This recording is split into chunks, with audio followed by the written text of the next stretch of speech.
Thank you. Is there anyone else? Okay, anybody else from council want to make a comment? Oh, wait. Oh, go ahead. I'm sorry, I didn't see you, Mr. Sonic. Real quick. Yeah, David Sanick. Yeah, S-A-N-E-C-K. And I just have a couple of questions here. One is, are you expecting, only because I own a property across on Franklin Avenue, are you expecting any water to come west across Franklin from your site? Do you want me to answer that now, or do you have However you want. I have some other ones. Do you want to answer them one at a time? Or? Sure. No, there's no anticipated additional flow going across Franklin Street for this project. Okay. The other one, and from what I see from the drawings, I think it was, how tall are these buildings and how many stories are they going to be? I think that Mr. Weinsteiger will be able to answer that question for you. You want to wait till he's up? Okay. We'll remember that one. All right, good. And the other thing is, you talk about that this water that the water that you are getting that that you're going to mitigate to hopefully get away, that it's not impacting the residents there negatively, that ties into the borough stormwater system. Yeah. Have you seen the borough stormwater system layout? I mean, do you know that ties into that handles that? I noted that pipe was newly constructed for specifically the purposes of capturing runoff from this site. So those pipes are new and they're designed to handle that. So you've had plans of that system? I mean, have you seen plans of that system, of what's been put there and where it goes? The pipes that are shown on the drawing are from the plans that we've seen of that system. The borough's plans? Yes. Okay, well that's interesting, because when I asked to see the borough's plans, they told me they didn't have any. So, I mean, I'm glad you were able to see them. You actually saw plans that showed that for the borough stormwater system? Seen plans that were submitted and constructed for the former fire hall that was previously under construction. Yeah, I mean. And that's the plans, yes. I mean, I asked that because I wonder why that wasn't available. Not for this site. I have to disclose too. I mean, I have a development coming there. I was thinking about but I don't know if that's, but anyway, I just wonder where these plans are. So, if you say you've seen them, you've seen them. That's interesting. Thank you.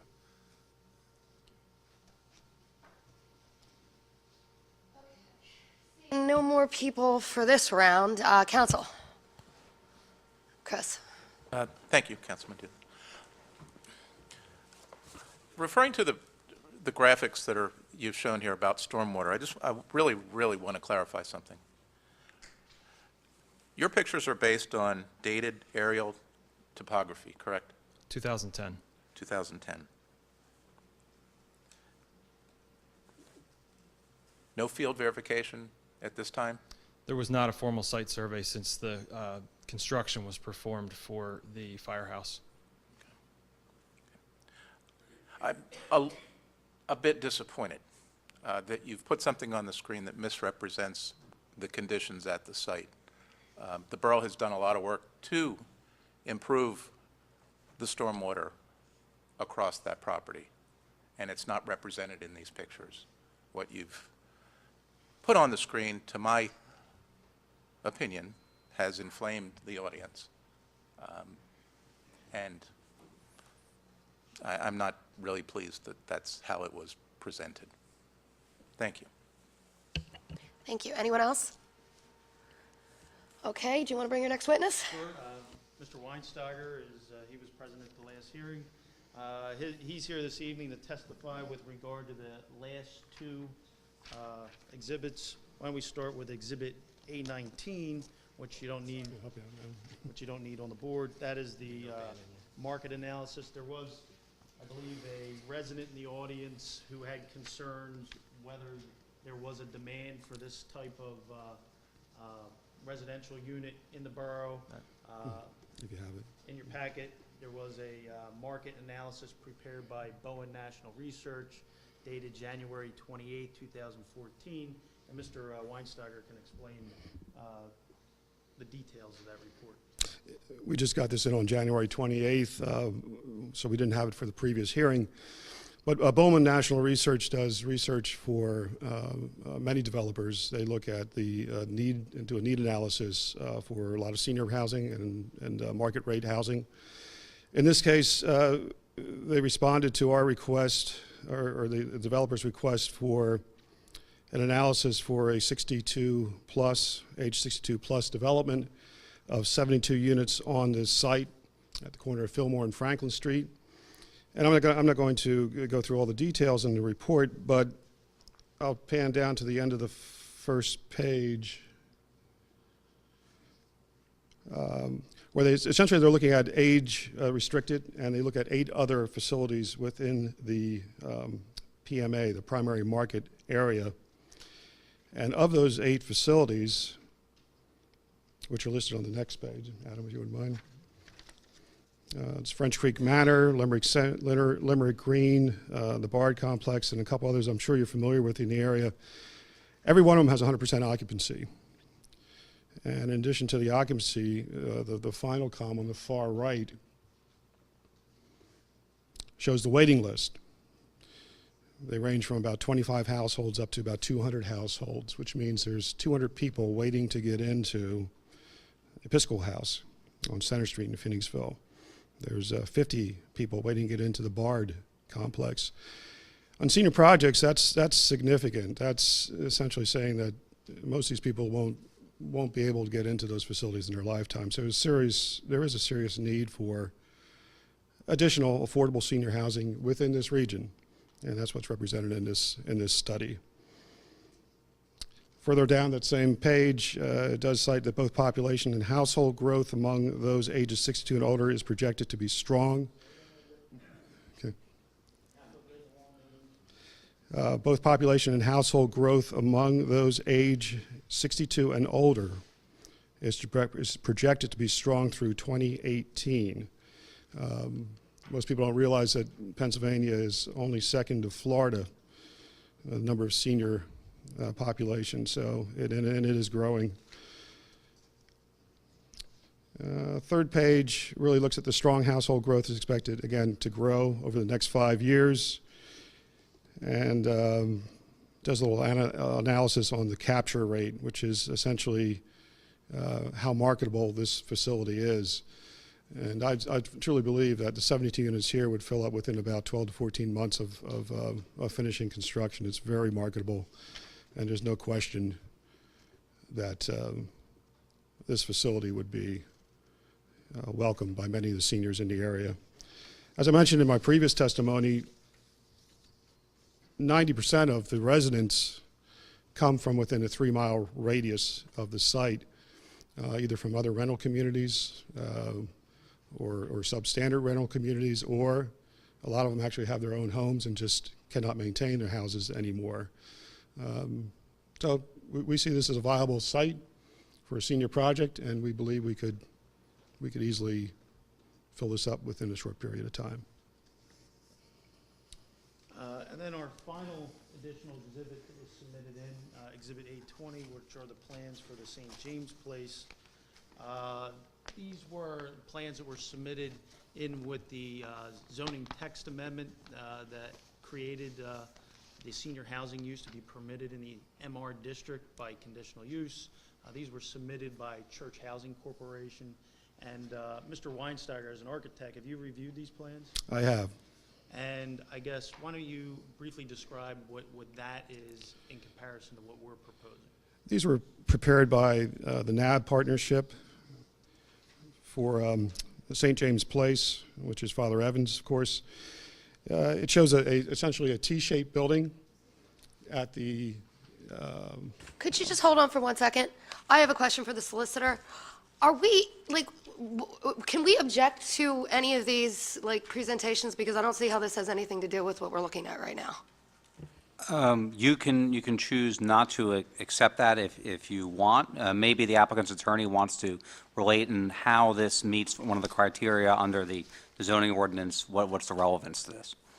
The reason why we're presenting this is what was submitted when council adopted the ordinance to permit this use in the zoning district. And what we're doing is comparing what was presented at that time. There was issues raised by residents with regard to why that project seemed more favorable. Well, I wanted Mr. Weinsteiger to provide an analysis of a comparison between what was previously proposed and what we're proposing here today. Well, I think council is really basing their opinion on what you are proposing today, the criteria essentially under our ordinance today. And I believe, you know, this testimony in your exhibits noted, but I don't think that the council is really going to consider this as criteria under how No, they, I wouldn't say. how they render their conditional use decision. I wouldn't say it's criteria. What we are, and based on Mr. Sanick's question, I believe what was proposed here was a 50-foot-high, 4-story building. Our building, Mr. Weinsteiger, and answering Mr. Sanick's question, can address. Well, that's fine, Ms., but talking to Ms. Dugan, this is really not relevant under our ordinance. If you want to go ahead and, you know, present evidence that fits the criteria related to this conditional use hearing, I believe that would be appropriate. But other than that, there's been a lot of commentary tonight, and I don't believe council is going to base their opinion based on what prior approvals did or that's did not fine. happen. That's fine. I was just directing Mr. Weinsteiger to address Mr. Sanick's question at this point. Ms. Dugan, you prefer they just move on, correct? I just think that this is not going to change or affect the opinion anyway, so. No, I'm not even discussing this. We can take it down. I'm just Okay. asking him to answer Mr. Sanick's question. All right, now that you've answered Mr. Sanick's question, so we Sanick, can move on. Yes, Mr. Sanick asked how tall the building was and how many stories. We are proposing, although the site allows for 4 stories, we are proposing a 3-story building with varying roof lines. The primary roof will probably be about 36 feet, 34 to 36 feet above grade. The peaks may top out at about 44, 46 feet. How many stories are there? 3 stories. 46 feet. Okay, does council have any comment or questions?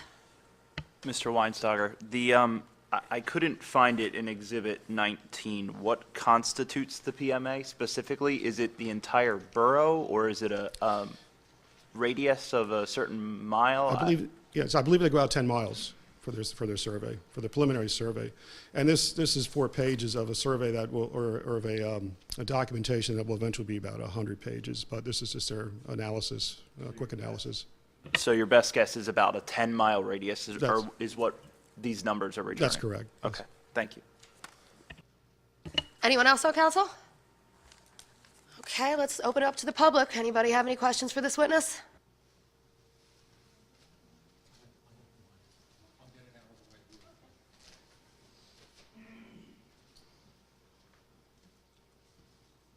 Thank you, yes. My name again is Richard Kirkner, Kirkner, 405 Ann Street. I just have one question of Mr. Weinsteiger, and that is, are any or all of these housing units government subsidized? No, they are not. Thank you.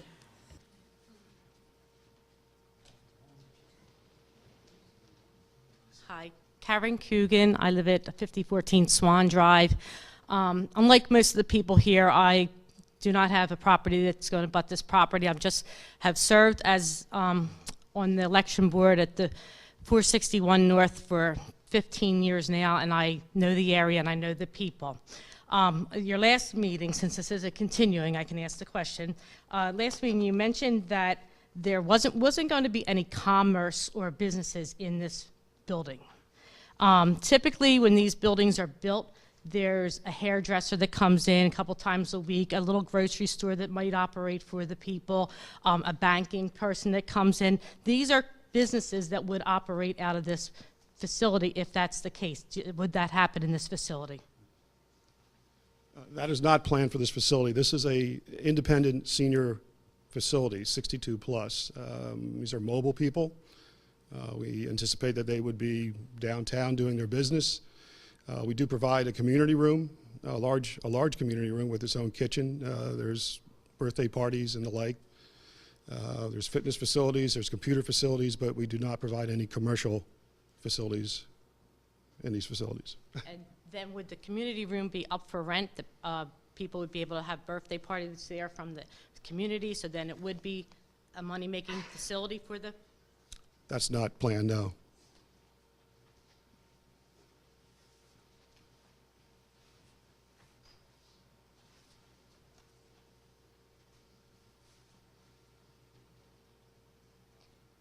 Victoria Viscuso, 427 Franklin Avenue. I don't know if I really have any questions. I just have a few things, a few comments. As I understand the situation, since there's a signed agreement of sale between the fire company and the developer, the borough currently does not have an opportunity to purchase the property in question and restore it to parkland that we, the neighbors, have known it to be in prior years. I believe that concept is really what everyone wants, not just the residents of the neighborhood, but everyone who attends the functions up there in that area, the annual fireworks, the Firebird Festival. They'll be in jeopardy if this development moves forward. These events they bring people into our town. They highlight Phoenixville's wide-ranging appeal. We're now known for great things versus, a few years ago. We're up and coming. That's because new people, outside people, have learned about us. They've learned about us because of those events. This benefits the homeowners, taxpayers, your merchants, benefits a lot of people. If we don't have a place for those functions anymore, we have a problem. We're going back downhill again. I do have concerns about water, but not the water that we talked about before. Water pressure has always been an issue living near the reservoir. And now with more development being planned in the neighborhood, will the little pressure that we have be now diminished? I mean, it's bad. It's seriously very bad. Also, is there a limit to how much water we can pull from the river? If we do have a limit, will we be fined or otherwise financially affected by pulling increased amounts for this development, as well as the major developments that we're approving down on our steel mill property? Many more people coming into the area. Finally, I'd like to remind council of the monies which have been spent by the borough in the past few years since the fire company abandoned the site to make that property safe, such as the cost of fencing the area or areas, some with a chain link fence, some with that lovely orange plastic fencing. Borough has installed macadam where the sidewalk was dug up and never paved. There's regular maintenance up there. I'm not sure if the borough's paying for that as well, the mowing of the grass, the shoveling of the sidewalks. I trust that the borough manager has been documenting these expenses, and if the requested conditional use be approved, that the developer be responsible to reimburse the borough, and therefore we taxpayers these costs. Thank you very much. And one more comment concerning the height and the nature of the neighborhood. There were photos that were shown at the beginning of this hearing last month. What those photos do not show are the neighboring properties on the other three sides, or two sides rather, since there's parkland on the third side. I live in a 1.5-story Cape Cod. My mother lives in a ranch. If you go down to the Grant Street homes, I believe it is ranch, ranch, ranch, ranch. The height of this building, totally not in character for that neighborhood. And when you have a neighborhood where people care about their property and they care about what goes in to their area, those are the people that you want. They pay their taxes, they pay their bills, they maintain their property, they come out and they let you know where they stand on things. I hope that it makes a difference. Thank you. Thank you. Is there anyone else from the public who wishes to speak?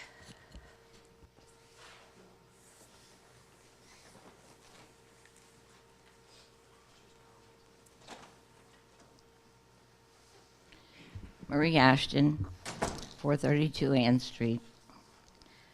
There were several things that were approached that it seemed to me, council, were just sort of slid over. Now, there is no, the transportation and traffic study was brought into effect at one of the last times that council met. And they said tonight that Rover will be there for the people. I am of the age where I have used Rover. You can spend 25 to 45 minutes trying to get Rover to be able to answer. That's how busy Rover is. And people all do use Rover. So we can add how many more units? 72 units with people who are going to be using Rover. And as they said at one of the other presentations, there isn't much need of parking because these people don't drive a lot once they get to be 62, which I think is a big fallacy, having been a driver myself. Also, the traffic study. That was not even mentioned. We have 3 schools now. Renaissance is going to be operating. There's 1,000 students there. There are people who do not use the school buses. We will have school buses coming up and down, but then we have parents who like to drive their children, which means that you have additional pickup and drop-off. And we have 2 preschool facilities there at the Commons, which have a good number of children. We also now have a dancing school, which is an hour or 2, besides the rock and roll after school, which is something that the teenage children enjoy very much. So there's a lot more traffic in and out there. And when this traffic study was done that we heard about in previous get-togethers, it was done in July and August where there was no school, regular school children, so there maybe wasn't as much traffic. But the traffic has picked up, and the traffic study, in my mind, was just not done and not done properly. When I consider the amount of traffic that we have, the fact that the children from the preschool learning center are taken up to the playground each day, and they have a crossing, one of those, I guess the chief could tell us what that's called. They wear these little markers when they have a crosswalk. That has been knocked down the first day it was put up there by drivers who do not obey them. So think of the children walking up, and sure, they have chaperones, they have teachers with them, but there's a great amount of children to take care of. So that's another danger that has to be thought about. So it seems to me that these things that were brought up sort of have been gloated over, and they have not been really truthfully handled. We've heard a lot tonight about about a place for senior citizens to live. When I think of the amount of people who do need places to live, they do have, I've been to I have someone in a facility, they have wonderful transportation for those people. I don't see that. I don't see that here. To expect 72 units of people to use public transportation and depend on Rover, which is good, it's very good, but is really overburdened. All those issues need to be looked at maybe and considered. So I thank you for your time. Thank you. Is there anyone else? Madam Chair, Yeah. is this the time to make a closing statement, or? Sure, because I wasn't going to go back to public participation. I was going to go to council and then close the hearing. If I may. My name again is Richard Kirkner, Kirkner, 405 Ann Street. Thank you, council, for indulging us in our comments and questions, and thank you to the applicant and too for that. I know things sometimes get pretty testy. I do want to tell a story that many years ago there was, when Father Evans first came to Borough Council to propose building St. Peter's Place, there was a councilman on council at that time who was rather vocal in his opposition to that, and then a number of years later that council person died, but his wife went on to live at St. Peter's Place. So I just ask you guys to remember that 15, 20 years down the road if I need a place to live. And I'd like to second Ms. Viscuso's suggestion on a condition about reimbursing the borough for the cost of maintaining this property and the fencing that is going up there, and any other remediation the borough has had to do over the years because of the fire company's failure to maintain that. A couple of things. I think that, hearing about the water, it seems like based on what I've seen and based on what I've heard, I don't think the water situation is going to get worse. I've been wrong about things before, but of that, based on what I've seen, I do think my concerns about water have been adequately addressed.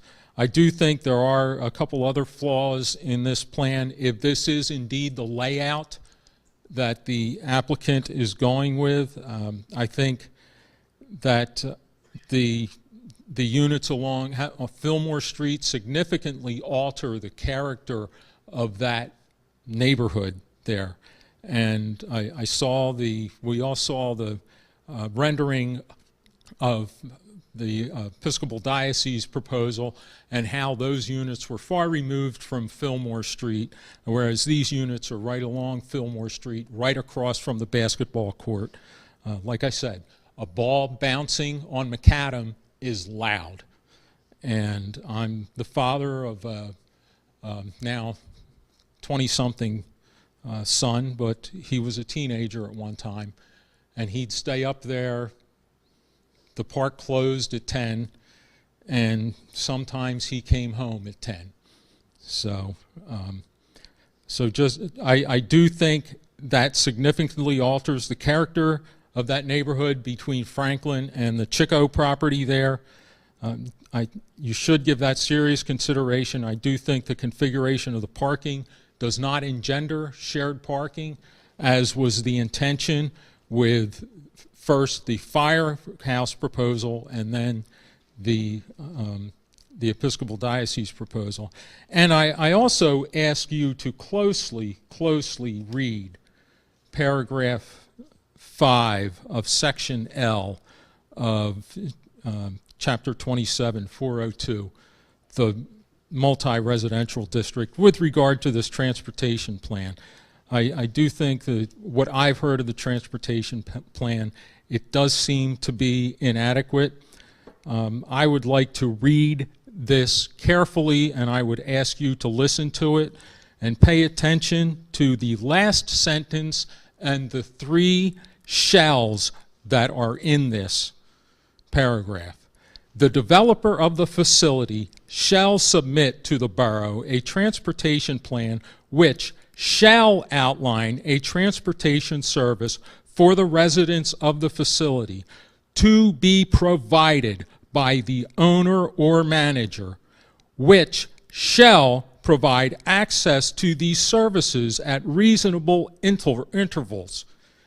If required, this plan must be approved by the borough as a condition for the approval of such use. So you have in your power to approve the transportation plan or not approve the transportation plan, which shall outline a service that the owner or manager shall provide. Having a bus stop at the corner of Franklin and Grant Street, approximately 1/10 of a mile away, down a fairly steep grade and up a fairly steep grade, is not a transportation plan. This is within your purview. Thank you. Thank you. Was there anyone else? Go ahead. Hi, Karen Coogan, Swan Drive. I was going to talk about what you eloquently talked about before, but I just want to add to talk about the transportation study.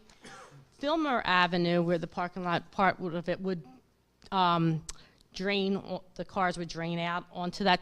There was no parking traffic study on Fillmore. There was only the one study, of course, on Franklin, and maybe if you go ahead with this approval, you have to have the other traffic study. That's my first point. The sight lines of these large, if little plastic dummies can't survive, the sight lines of these buildings are too high for the children that could be walking around that area, for the volume that could be there. And I too call that we bring that the fields back to recreational space. Thank you. Thank you. Any other members of the public? Okay, how about anyone from council have any? Oh, I'm sorry, go ahead. Sorry. David Sanic, just real quick. How far off the road right away do the buildings set? On Franklin, I guess, is where, well, Fillmore. I can pull up the diagram. Sorry.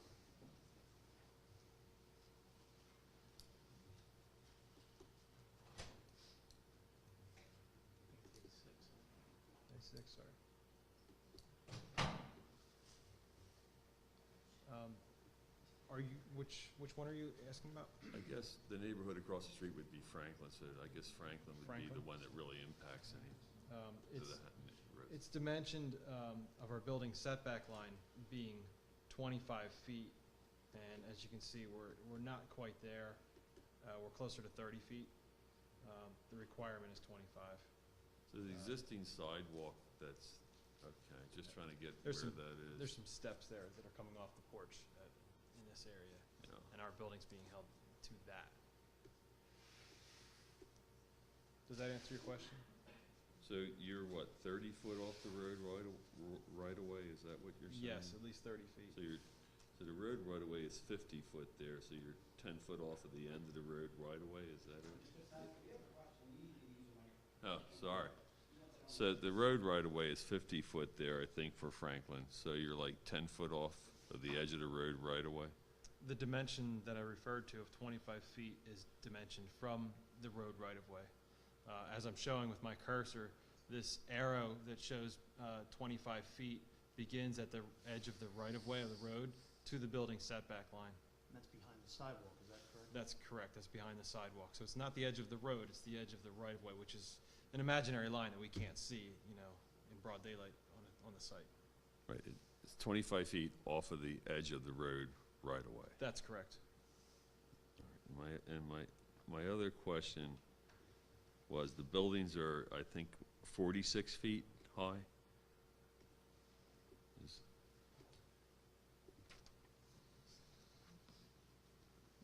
The peak of the gables would likely be in that 40 to 45 foot range, that's correct.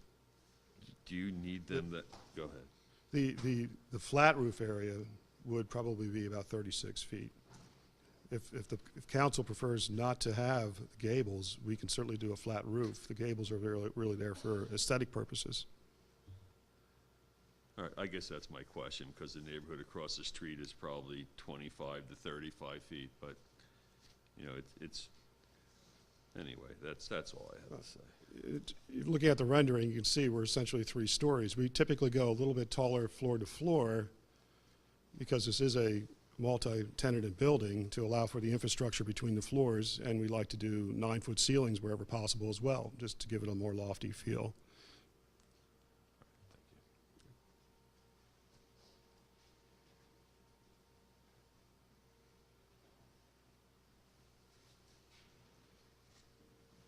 All right, was there any more public participation? Okay then, council, Mr. Prednick. So I've prepared a statement. I'm going to try to keep it just... Okay.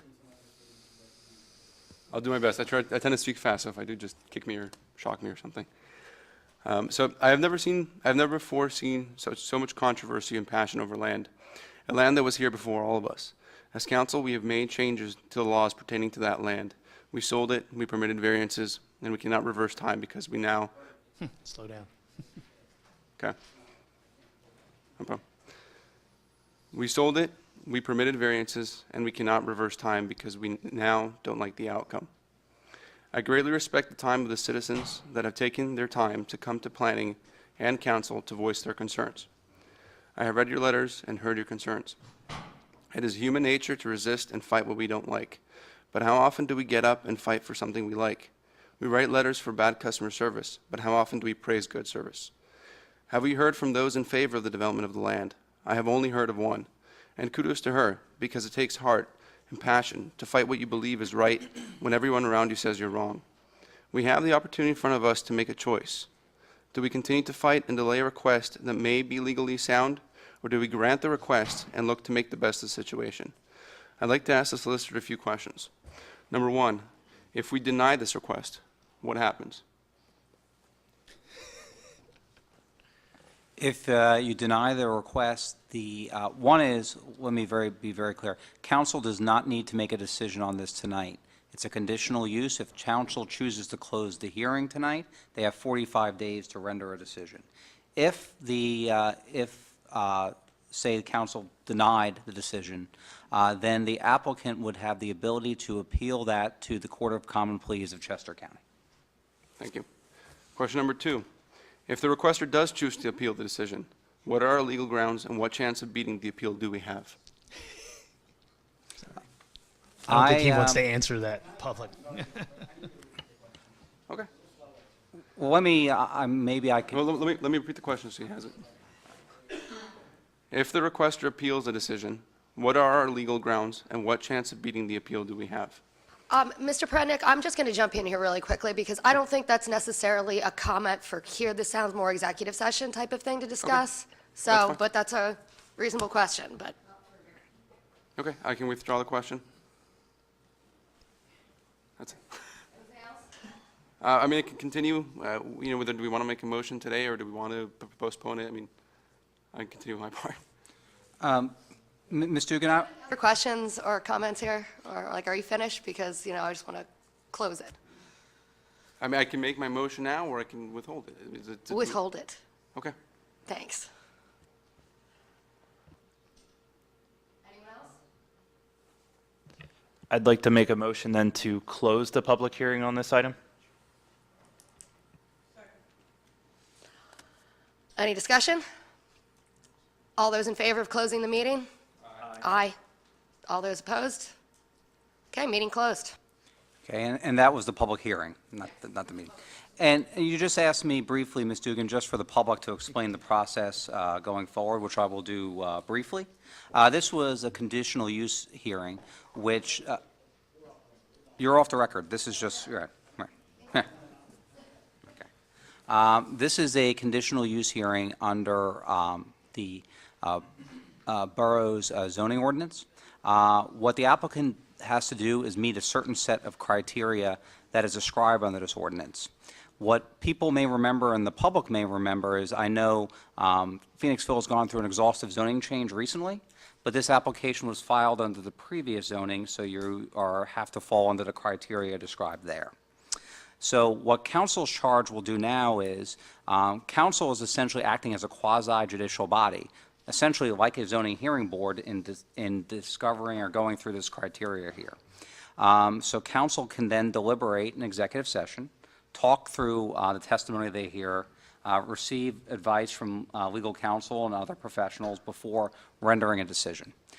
Council must render that written decision or ask me to render that written decision within 45 days after closing the hearing, so 45 days from tonight.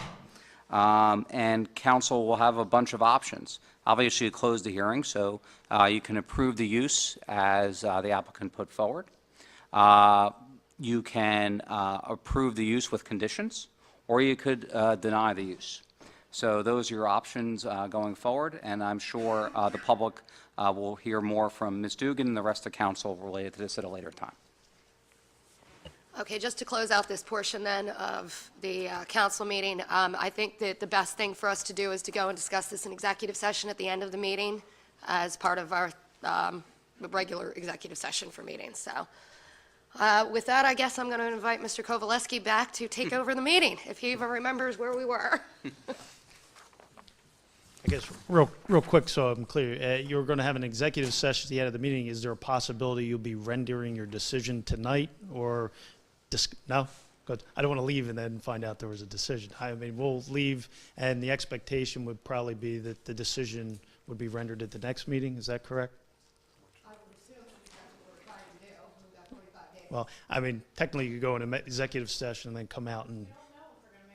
All right, They haven't made their then we'll decision wait yet. around. That's all I'm asking. Should we? They haven't made their decision yet, and they have 45 days to make the decision. But I don't think anybody's mind's been made up, so. Given the hour, I will put it out there. Does council want to take a 5-minute break before continuing, or do they want to continue? I'll make that motion for a 5-minute break.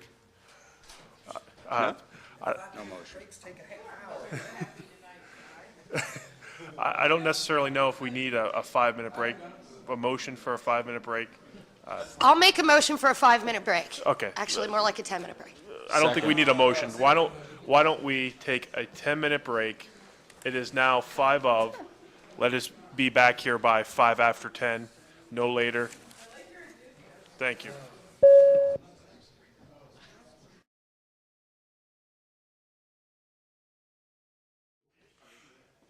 Welcome back, everyone. I'll note that council came back from their break at 10:08. Moving on with the agenda, item 11, reports of committees, boards, and commissions. A, B, and C, Planning Commission, Regional Planning Commission, and Historical Architectural Review Board. We have no action. Does anyone have any comments on any of those boards or commissions? Seeing none, we'll continue on with item 12, council action referred from committee. Police and Personnel Committee, no action. Mr. Kuznar, do you have anything from that committee? No, the meeting was canceled. Thank you. Parks and Recs Committee, Mr. Richter. Yes, Mr. President, I'd like to make a motion to approve a resolution supporting the submission of a Round 26 municipal grant program application. Motion by Mr. Richter, second by Ms. Dugan. Comments or questions from council on the motion?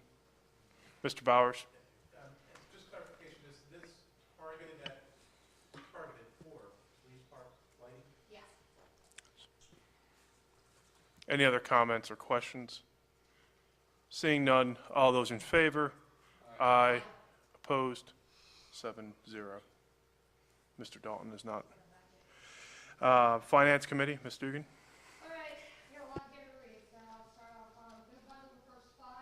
These are our regular approvals. So I'd like to make a motion to approve the 2013 prepaid date 11/14/2013 to 12/7/2013 in the amount of $715,775.16. To approve the ACH 2013 prepaid, the prepaid ACH dated 11/30/2013 in the amount of $1,388,102.99. To approve the 2013 prepaid dated 12/8/2013 to 1/11/2014 in the amount of $1,752,285.70. Approve the 2013 prepaid ACH dated 12/31/2013 in the amount of $2,760.15. And finally, to approve the 2013 prepaid dated 12/8/2013 to 1/11/2014 in the amount of $257,329.87. I'll second that motion. Just as a point of clarification, on item number 1, you mentioned $715,775.16. Okay. So a motion by Ms. Dugan, second by Mr. Bowers. On the motion. Seeing none, all those in favor? Aye. Opposed? 7-0.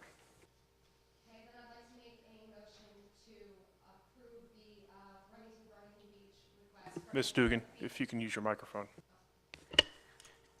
So then I'd like to make the request again make the motion again to approve the Remington Vernican Beach request for engineering fee increases on the water treatment plant project in the amount of $22,422.25 and the wastewater treatment plant projects in the amount of $8,657.93.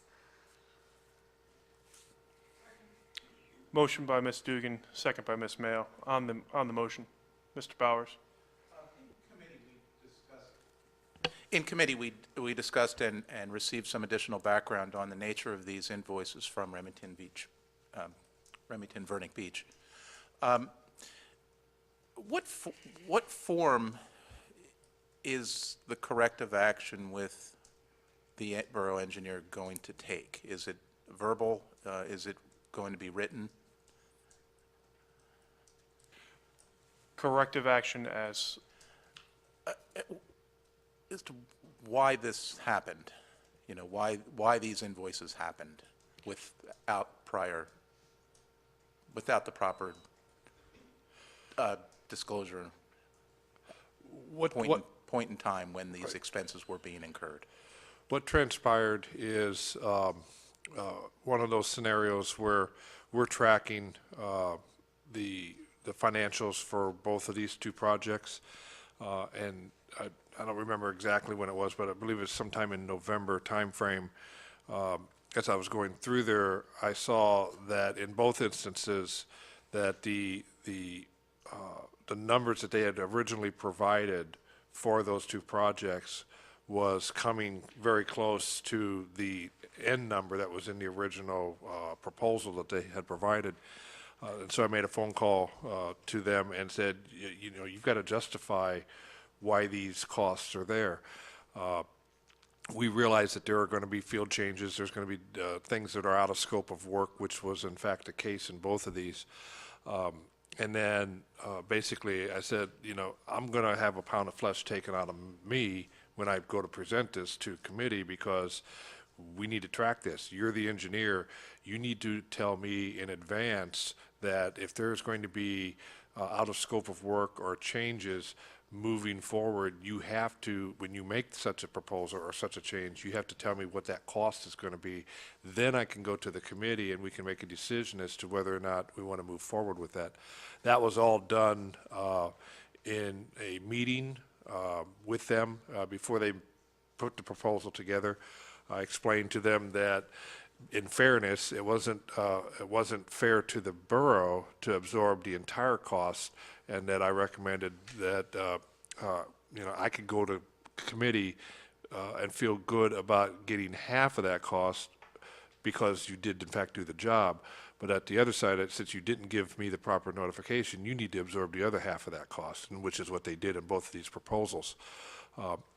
After that meeting, I then presented it to the committees and got the approval from committee to bring it here for your final approval tonight. Subsequent to that meeting, I had one more phone call with the engineer to ensure that my words of moving forward were exactly that this will not happen again, because I won't go back to a committee with these kinds of things.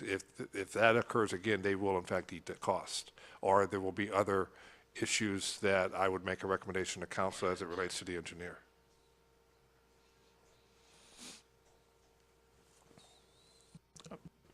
Thank you, Mr. Crack. Any other comments or questions on this motion? Seeing none, all those in favor? Aye. Opposed? 7-0. I'd also like to make a motion to authorize the purchase of fencing for the securing of bicycles at the cost of $1,700 and fencing for the creation of an impound lot at the cost of $8,100 from capital fund balance. And just as a note, both items are necessary for the police department accreditation program. Second the motion. Motion by Ms. Dugan, second by Mr. Prudnick. Mr. Richter? I have a few questions on this. I don't know who the right person is to direct these to, Mr. Crack. Location for both of these items? Sure. The first, we'll call it the the bicycle fencing will literally be at the bottom of our building here. There's a enclave between the two buildings. That fencing will go there because it's the most accessible to the officers as they bring things back here. The actual impound lot will be inside our sewer plant. We have an area that there's a brick building down there that has the other things that are needed with this project already there.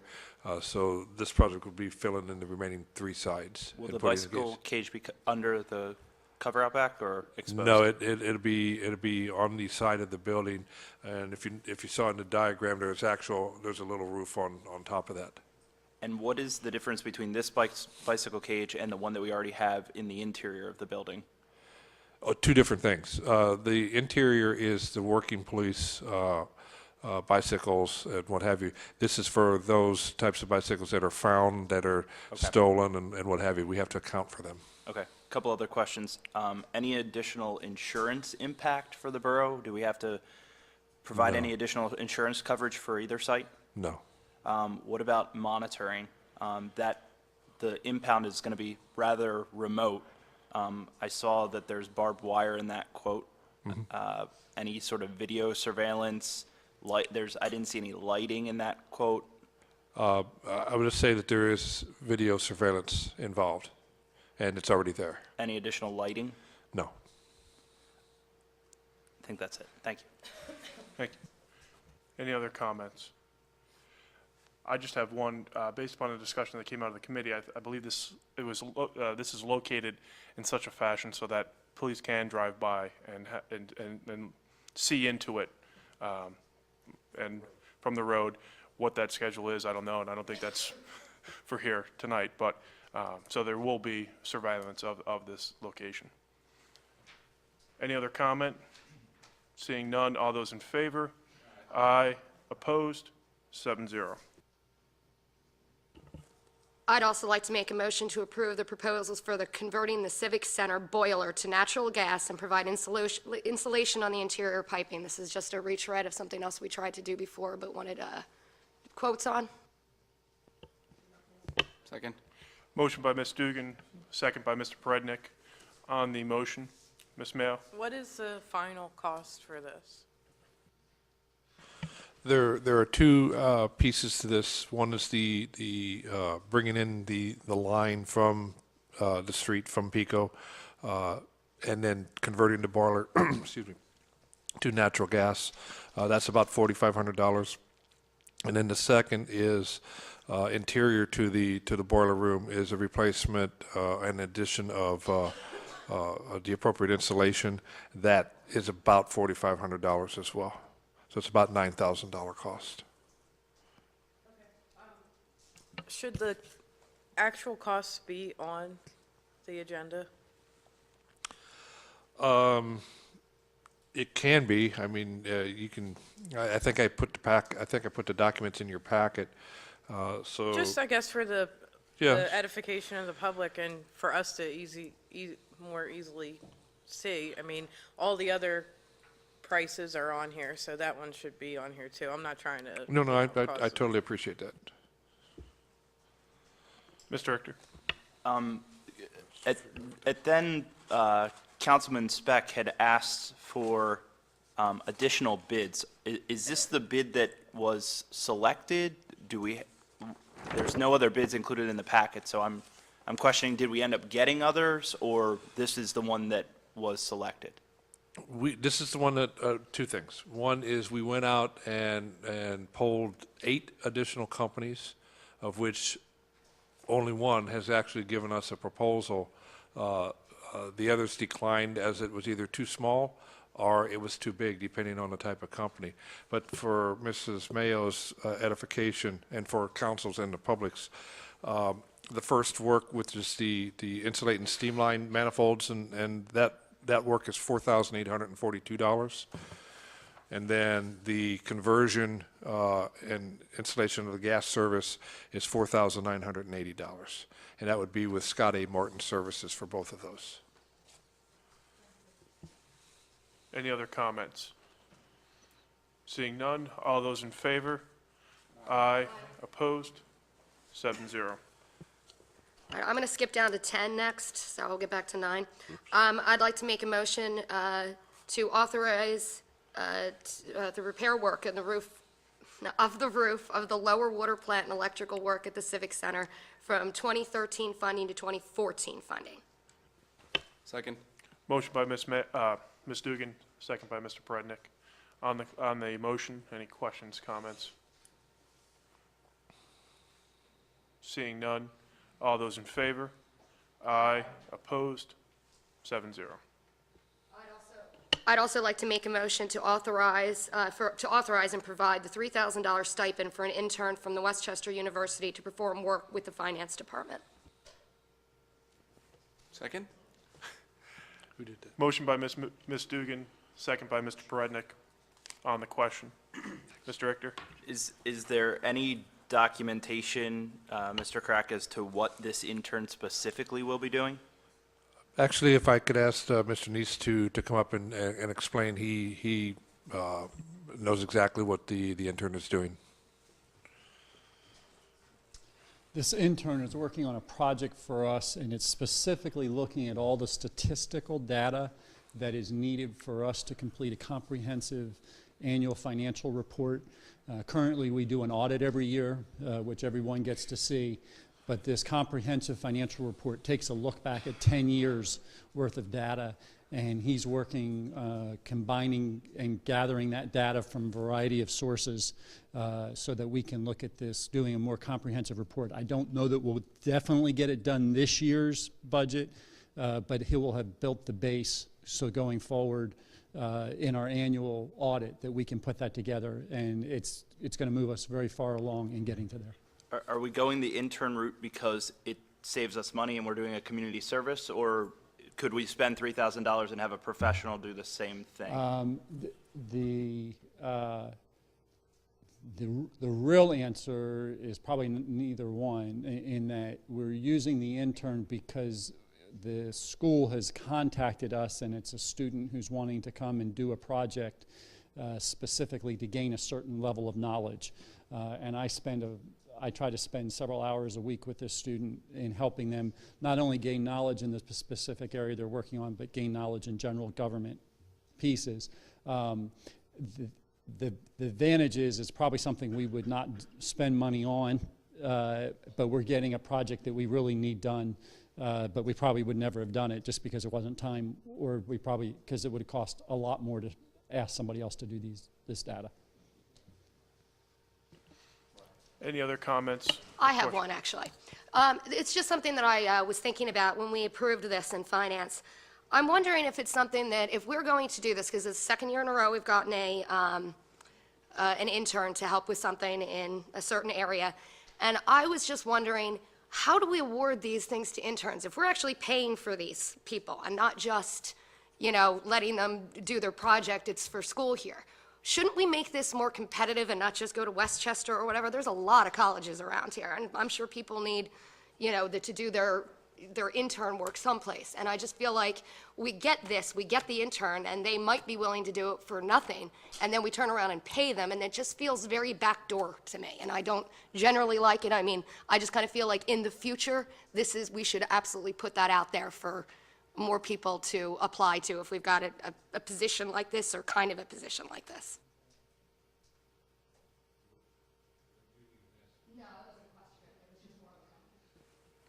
Thank you. Any other comments or questions? Seeing none, all those in favor? Aye. Opposed? No. 6-1. And finally, I'm going to try this again, to approve the resolution to revise the master schedule of fees to change the water fee from $6.95 to $7.30 per 1,000 gallons of water used. This is what it costs us, no matter what we can find in leakage or in like people who haven't paid their bills or whatever. We're going to keep digging ourselves a bigger hole if we don't start paying these, collecting this money.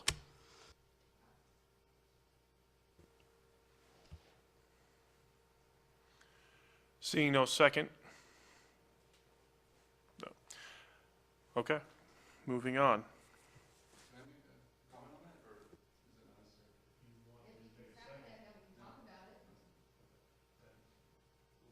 then we'll be moving on. Can I make a comment? Since I'm not voting? Yes. Ms. Dugan is absolutely correct. You, not you, the body, council, the body, approved a budget on December 13th that had in it a water budget, a sewer budget, and a general fund budget. And we're running with that budget. In January, there was an opportunity to reopen the budget to make necessary changes so that you can make those kinds of adjustments. That was not done. We're now in a conundrum of we have to send bills out. We have to get these things moving forward. We have a 30-cent adjustment here that needs to be made and no place to go. My only recourse at this point in time, barring your efforts to move this thing forward, is I'm going to have to take it out of either replacement parts, out of planned maintenance, out of something other than to offset the income stream. There were several opportunities to address this. We went through the entire budget process, and we got to the end of the day of an approved budget. And we got through the end of the day without it being reopened. All I can tell you is I'm going to have to take it out of places that you really don't want me to take it out of.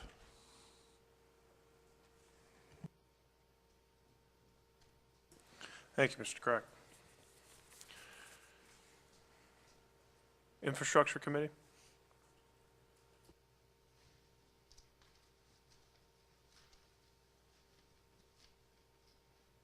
Coming out of Infrastructure Committee, I'd like to make a motion to authorize the borough engineer to conduct a study,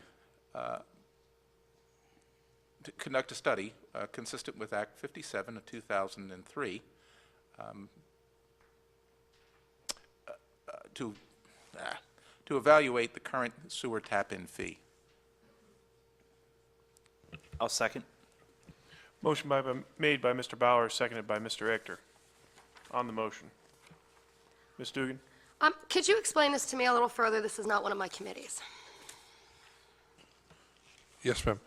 The development community has, for quite some time, questioned our tap-in fees.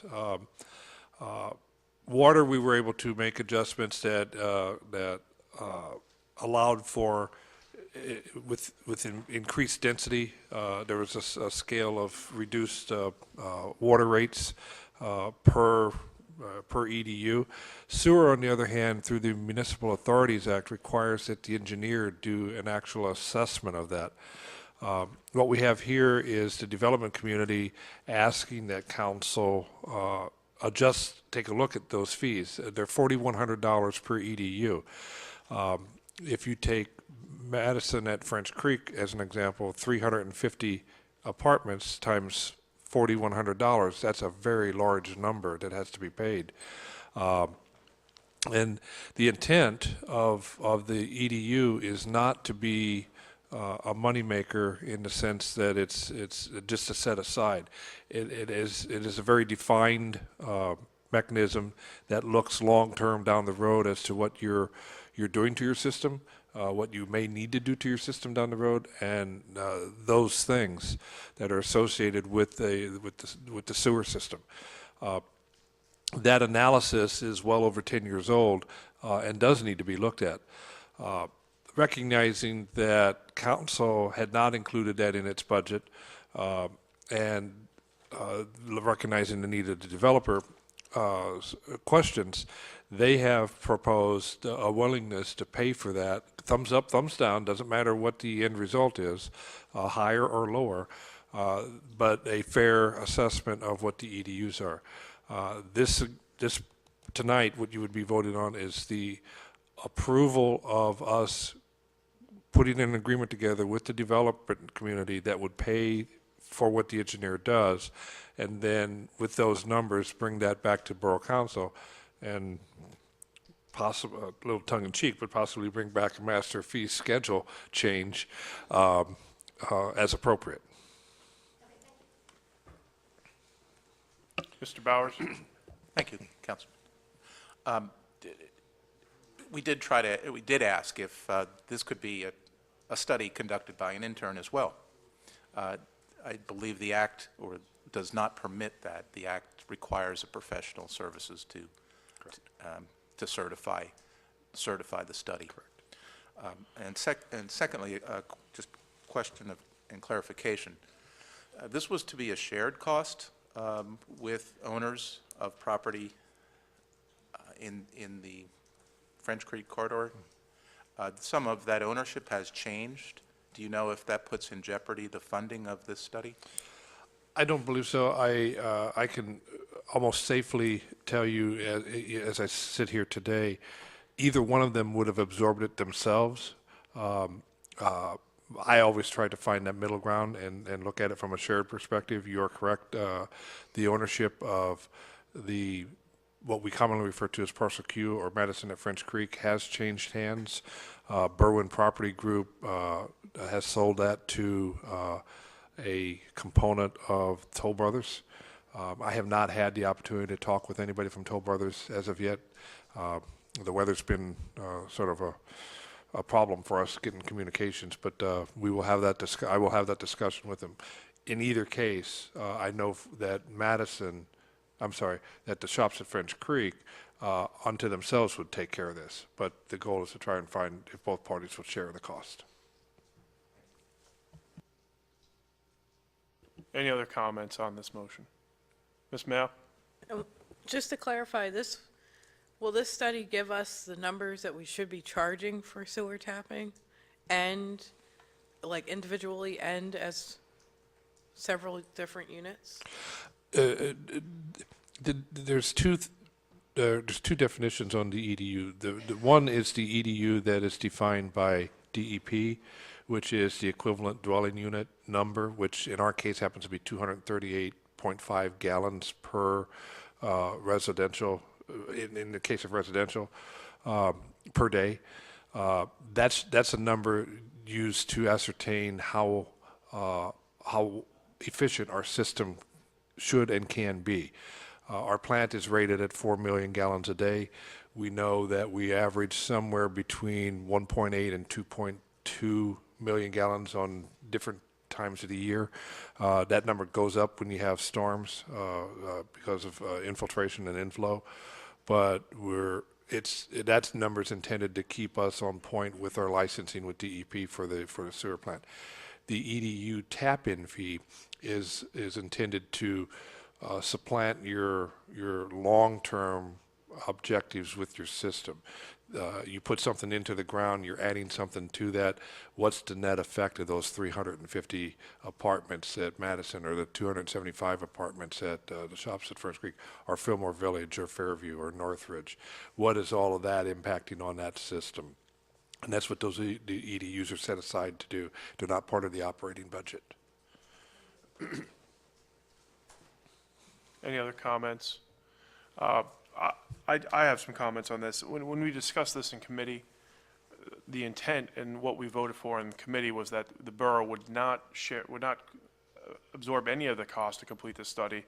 The intent was that it was being done because the developers had approached the borough to do this and were willing to pay 100% of the cost. I don't believe that the motion on the floor right now requires that payment from the developers, that they pay 100% of that cost. I think this is all about charging what's fair for what the services that we're providing to the borough, whether it's water, whether it's sewer tap-in fees. I'm not opposed to it. I'm going to vote no if the motion is that the borough potentially would be on the hook for this study, because I don't believe that this is the borough's responsibility if it's being presented and being requested by the developers. What I had written in here was consider authorization for the borough engineer to conduct a review of sewer tap-in fees in accordance with Act 5 and that such fee will be incurred by the developer in an agreement with the borough, meeting approval of the borough solicitor. I agree with you that that's what was here, but I didn't hear that in the motion. I'm sorry. Mr. Bowers? Council President, I will acknowledge that was not part of the motion I made. You are correct. I would suspend my motion? You can either withdraw it, or we can get a motion to amend the motion. Not from you, from somebody else, if anybody wants to make that motion. I'll make the motion to amend it. To require the developer to... Right. Okay. A second on that motion. Second. Okay. All those in favor of the amendment? Aye. Okay. Corrected. I hate to be picayune, but that's my profession. The second was Ms. Mayo. So any other comments on the now recently amended motion? Ms. Mayo?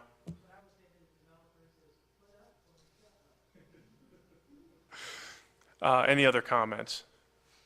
Seeing none, all those in favor? Aye. Opposed? 7-0. Moving on, we have economic development. Ms. Mayo?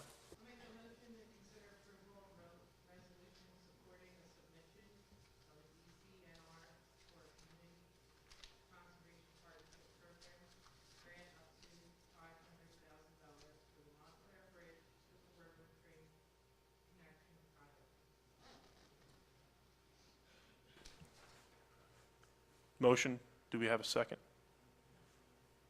Second. Motion by Ms. Mayo, second by Mr. Prednick. Mr. Richter?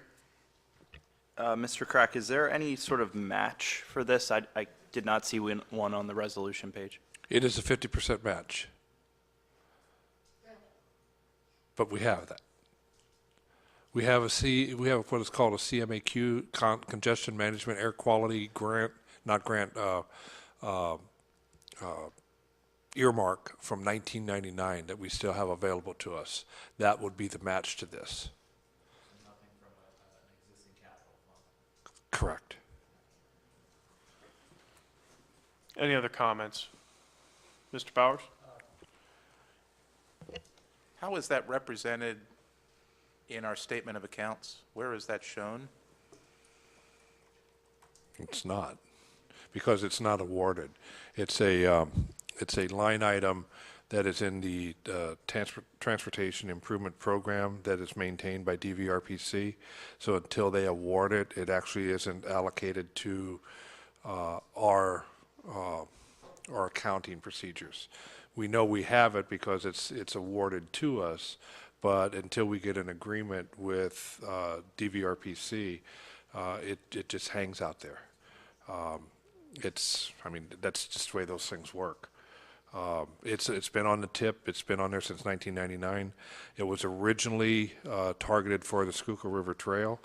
As I think I might have mentioned to you before, the Schuylkill River Trail had to follow the PennDOT procedures, including all types of regulatory and what have you.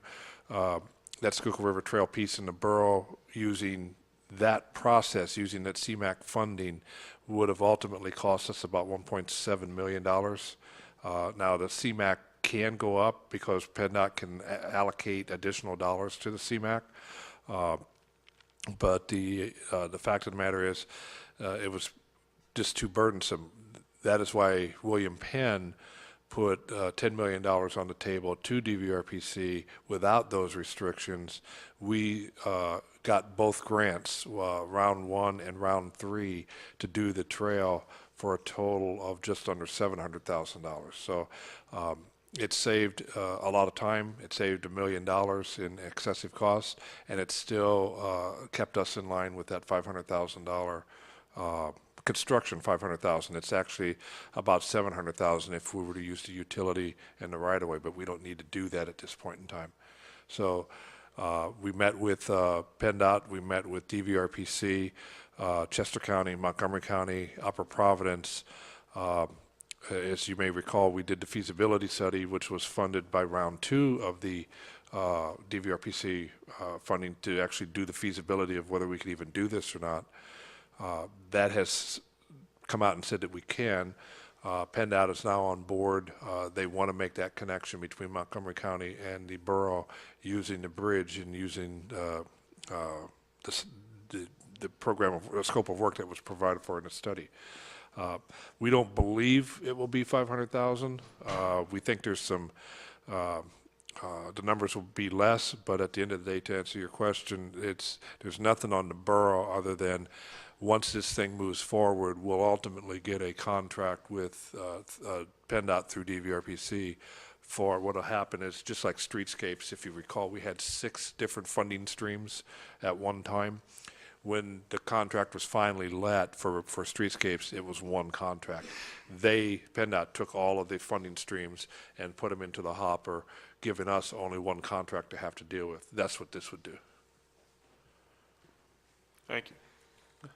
Okay, I just want to be clear. We're not going to be paying for this at all because there's money that's earmarked for us, although we don't currently have it in our budget, that we like the money that we actually hold on to. And if we get this grant, we're not going to be paying anything. That's correct. We have, under normal construction type projects, you would have to pay for the design and engineering. In this case, what DCNR, Department of Conservation and Natural Resources, is telling us is that we can use a portion of the DCR funding, which is the C2P2 funding, for design and engineering, and then use the remainder of that to match up to the 500,000 that we have from the CMAQ funding to get the construction done. And the total, right now, the feasibility study, just so you're aware, the feasibility study has the project, if it was at the maximum dollar amount possible, given the numbers that we know, it is around, it's around $900,000. So that's why this says up to 500,000, because we could go up to 500. We could go up to $1 million project if need be, and still be not using any borough money or Montclair money or Chester or Montgomery County funding. Any other comments or questions? Seeing none on the motion, all those in favor? Aye. Opposed? 7-0.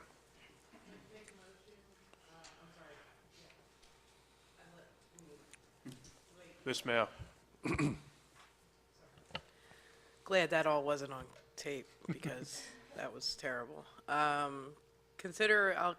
Make a motion to consider approval of a resolution supporting the submission, I just lost everything, to Chester County Planning Commission for Vision Partnership Program grant in the amount of $23,400 to update the borough's revitalization study. Motion made. Second. Motion by Ms. Mayo, second by Mr. Prednick, by a nose. On the question. I should probably give an update on this one because this has got a moving part to it. We actually submitted this application last year, and that was based on it's about a $36,000 project because I know Mr. Richter's going to ask this question. So the match is it's a 75-25, meaning that we have to put up 25% of that. At the time, the borough had about a $6,000 commitment, and we had a commitment from PADCO, Phoenixville Economic Development Corporation, for the remaining amount. As of an email middle of last week, I asked that same question, are they still in for half? Because in our budget for 2014, I've only put in the $6,000 something that would have been our half of the 25%. The email basically, I won't say it was curt, but it was rather short, saying that given the circumstances they're in, because they've bought a building, not to count on that. So I'd like to go in with that application, but I also know that I don't want to go back in right now with another request for a budget increase. There will be a second round, and so actually I would like to, unless you're willing to give the additional funds, I'd like to sit back and regurgitate on that till the next round, if you're okay with that, and not make an application this time around.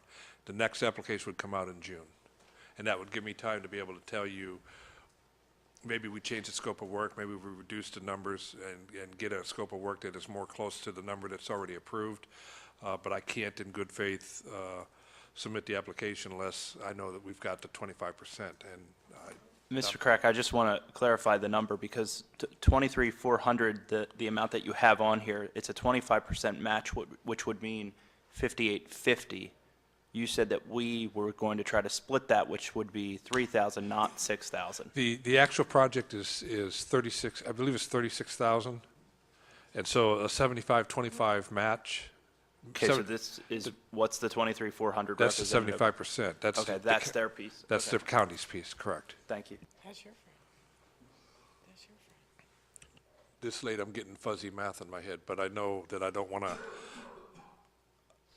I'm not prepared to ask for a full $12,000, $13,000 at this point in time. So what I'm asking you is if you're okay, I'll look at this grant further down the year. I'll withdraw my motion. Are you okay with that, Mr. Prednick, as the seconder? Okay, so motion has been withdrawn. May I ask a question? Are we missing a council member? Yes, we are. Oh, okay. Is that?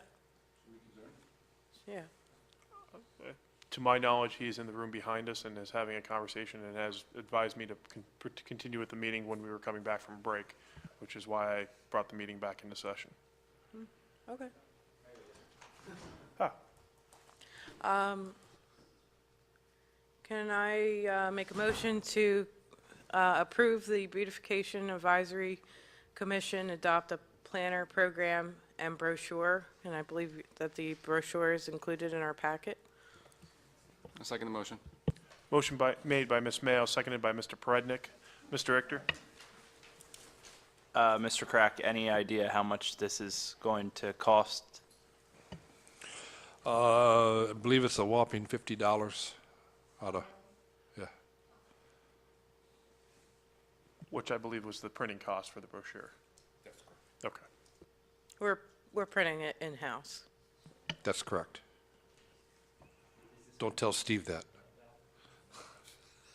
I believe the beautification committee intends to distribute this to local businesses along Bridge Street, since that's where the planners are located. We're only printing 500 of these, so it's a one ream of paper. Thank you. Ms. Mayo? I wanted to actually make a suggestion to council members that they consider doing this themselves. You get a nice little plaque on there, 3 plantings a year. It's a nice little thing, and they need to get the money to help them start up and do this, so. Yeah, I'll take one. I'll put my application in.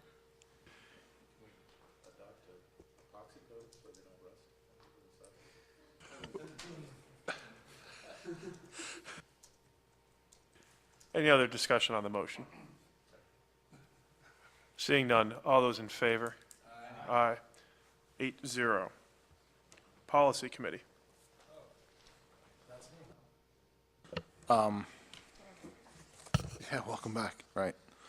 I guess I just have 2 things, one of which Shai wanted to talk about, or did we clear that up while I was absent? I'm making a motion, right? Okay, so. If you would like to, yes. Right.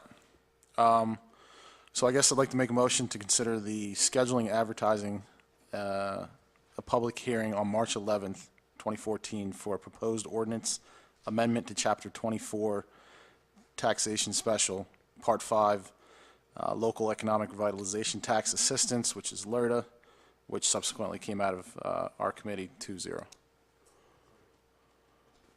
Motion on the floor. I'll second. Second, motion made by Mr. Dalton, second by Mr. Bowers. On the motion, Just for clarification, you're just scheduling a hearing. You're not actually changing anything yet? This is just to have a hearing? Okay. Yeah. Thank you. any other comments on the motion? Seeing none, all those in favor? Aye. Opposed? 8-0.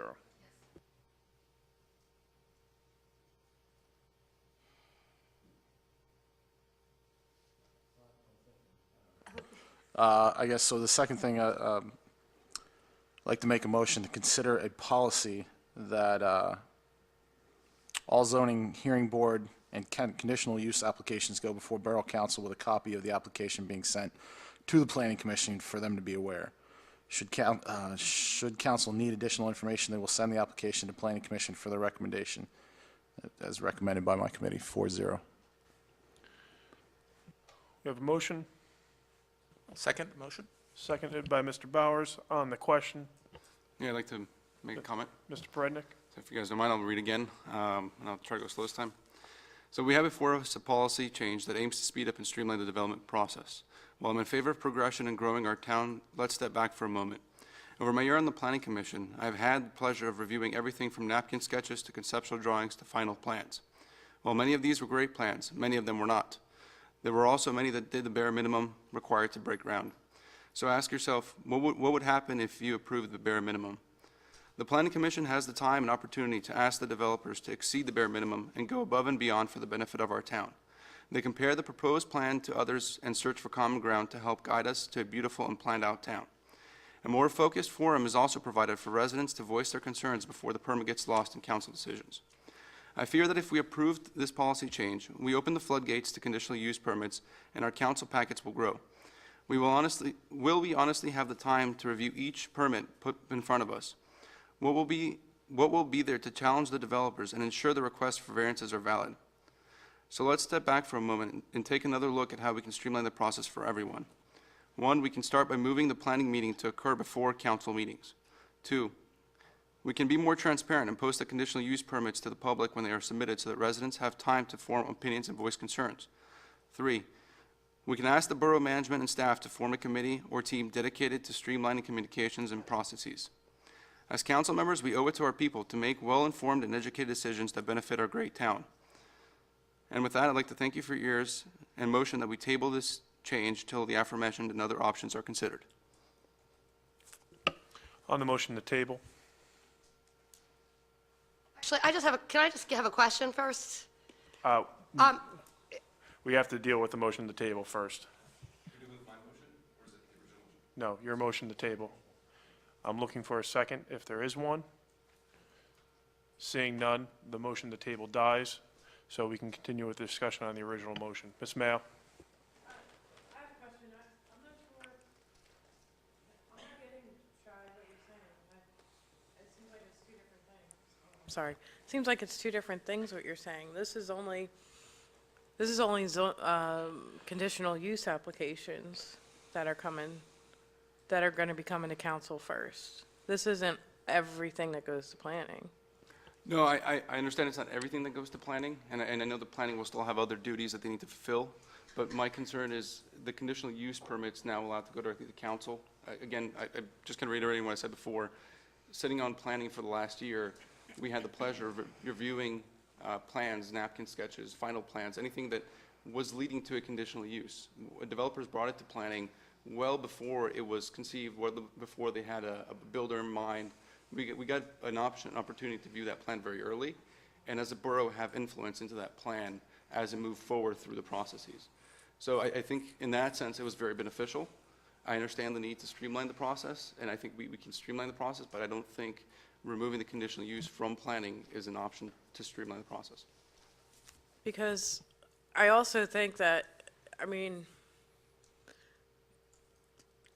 adopting this policy, I actually think does do a lot of good for the developers, for Planning Commission, for us, because the developers don't have to go through the whole entire process of planning. I'm thinking before they come to us to know what they want, to know what we're going to give them as far as conditional use. I may be completely wrong, but that's how I see it. No, you have a valid point, and I understand, again, the need to streamline the process and get developers to come to council before and just get their conditional use permits in. But there is the planning commission almost acts as a buffer, an opportunity to review those plans. And that's what I fear, that by taking that out and allowing them to go to council, that opportunity to review those in the in-depth detail that those need to be reviewed is going to get lost. And we might have, I mean, today we had one conditional use, but if we approve this maybe 4 or 5 months down the road, we might have a meeting where we have 6 or 7 different conditional use. And imagine a public hearing for each one of those.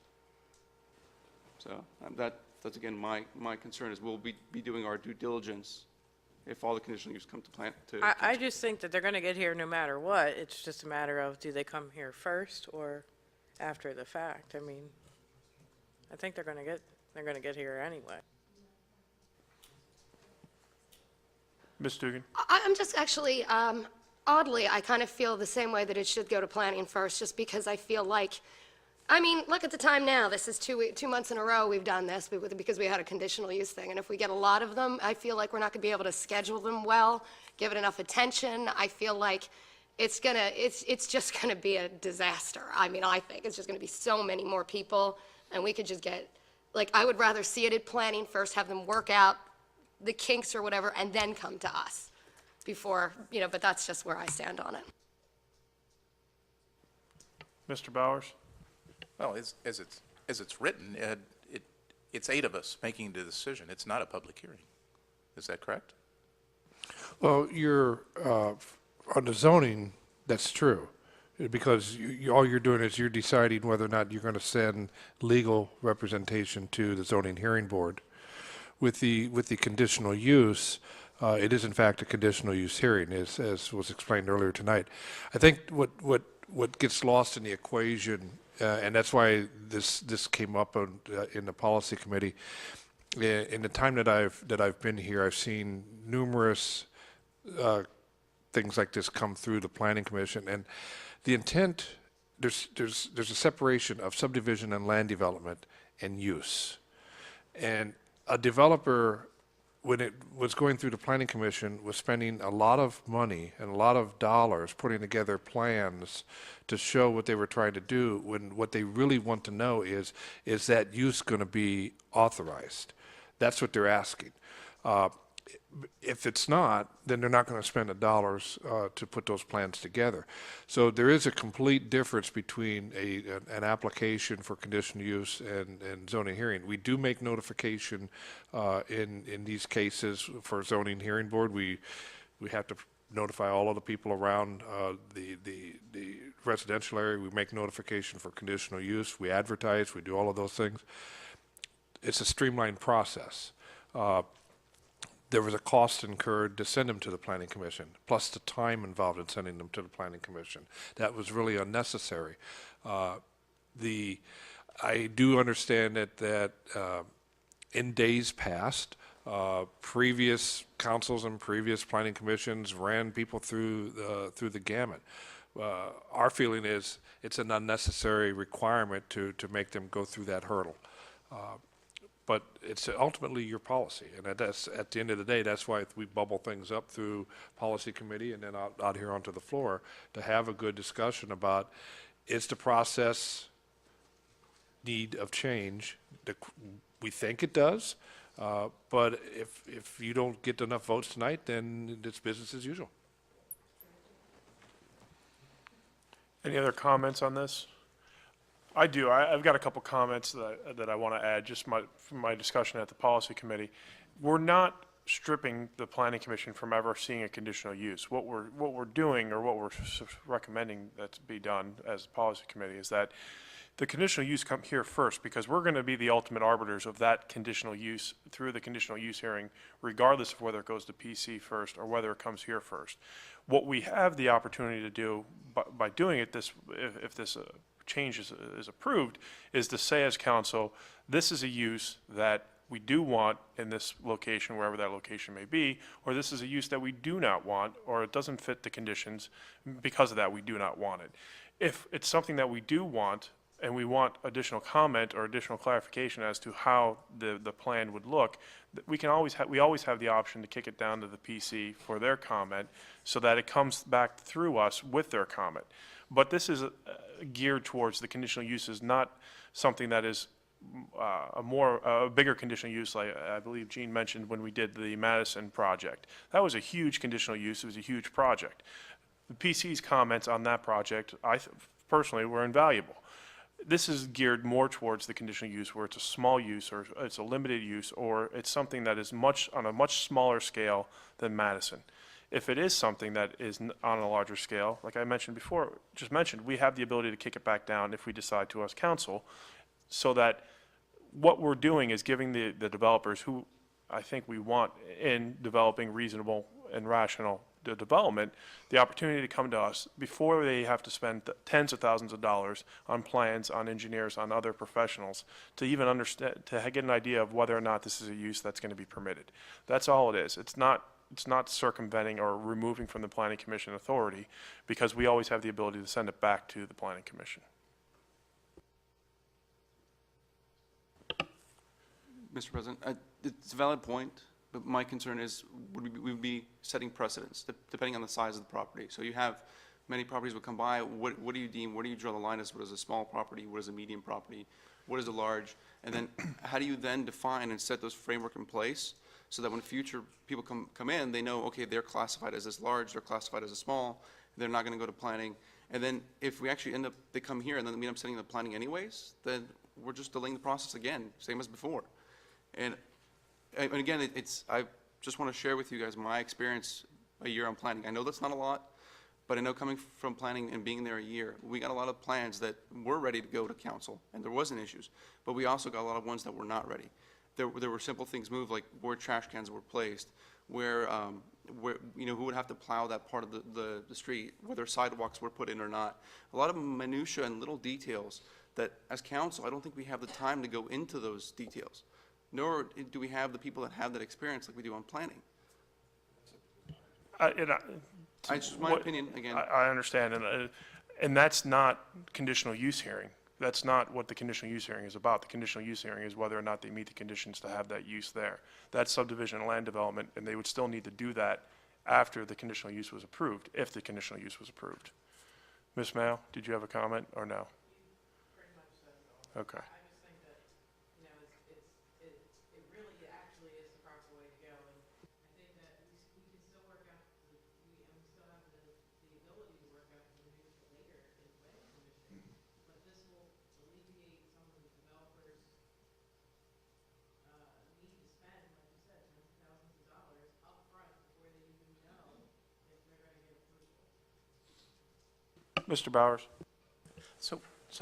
And just hypotheticals, someone comes before us, they've purchased 3 parcels, and they're proposing a use on that combined 3 parcel piece. By reviewing the application as a conditional use, would we in any way be approving the combination of those 3 properties? That is, that there are no errors in those properties, there's no overlap, there's no encroachments, there's no encumbrances in those 3 properties that would cause injury to some other party. We're not extending that kind of approval, correct? I don't believe that's what the conditional use approves. I believe that it approves the use. The use You can make it, one of the conditions that you can put on it is that they would need to meet all the regular zoning and subdivision and land development. Can that become, that would be standard language in our approval? Ultimate approval? Yes. Okay. That hypothetical project would go back to, would then, if we deemed it approved, we deemed the use approved, that hypothetical project would then go through Planning Commission under subdivision and land development. All those issues of encroachments or encumbrances would be vetted out in that process. Okay. And I think that's standard conditions that we've used in the past as part of our conditional use approvals, that they meet all zoning and all subdivision and land development. Right. The applicant's not walking away with any assumptions other than we've approved or denied the conditional use. Any other comments? Seeing none, all those in favor? Aye. Opposed? No. 6-2 with Ms. Dugan and Mr. Perednik. Okay. With that, I'll open up the second round of public participation to anyone that cares to engage in same. Okay. Seeing none, we'll close that and move on to the mayor's report.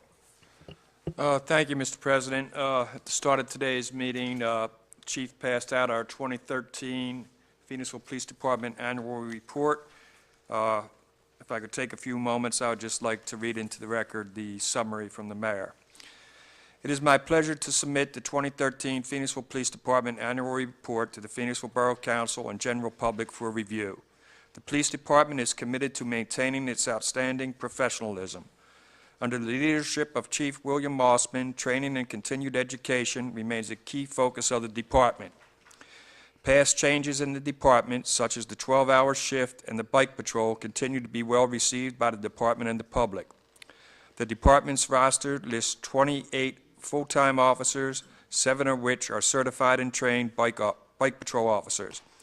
Officer Brad Dolbury continues to monitor the downtown business district on a full-time basis in his captivity as senior bike patrol officer. His presence is appreciated by business owners, employees, and general public alike. Officer Vince Stabilla has also been assigned to patrol the central business district on bike. The Phoenixville Police actively support the community through such programs as Shop with the Cop, the Social Concerns Committee, the Greater Phoenixville Mental Health Advisory Council, and the Town Watch program. Infant child car seat installation inspections are also available through the department. Both Officers Vince Stabilo and Officer Elizabeth Glennon are Safe Kids Worldwide certified technicians. The department offers both child and adult fingerprinting. The department continues a close relationship with all the schools located in Phoenixville. Sergeant Robert Sutton and Sergeant Patrick Mark are certified DARE instructors. This past year, Sergeant Sutton and Sergeant Mark taught the DARE program to 5th graders at Holy Family School. Both officers earned the appreciation of students, parents, and staff members at the school. Phoenixville Police Department partnered with District Attorney Thomas Hogan, PA State Police, Attorney General's Office, Fish and Game officers, and other federal agencies, along with surrounding police departments to combat crime within our community. Sergeant Glenn Ekman has the job of drug enforcement officer on a full-time basis. His efforts have resulted in the arrest of many drug dealers and buyers, as well as the seizure and forfeiture of tens of thousands of dollars worth of assets such as U.S. currency, automobiles, and electronics. The department participated in 2 DEA-sponsored prescription drug turn-in programs in 2013. These programs allow citizens a safe and environmentally responsible way to dispose of their old, expired, or unused prescription medications.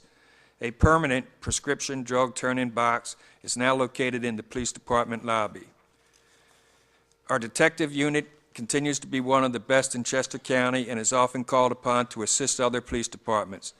The detective unit consists of Detective Sergeant Joseph Nemick and Detective Nicholas Natali. Thomas Sostrom continues to hold the position of lieutenant. He has many and diverse responsibilities within the department. He is a veteran backup for Chief Mossman and an able leader for the entire department. The police secretary, Daniel Wade, continues to support the department and the general public at the front desk position. Danielle is a notary and is able to assist borough residents with their notary needs.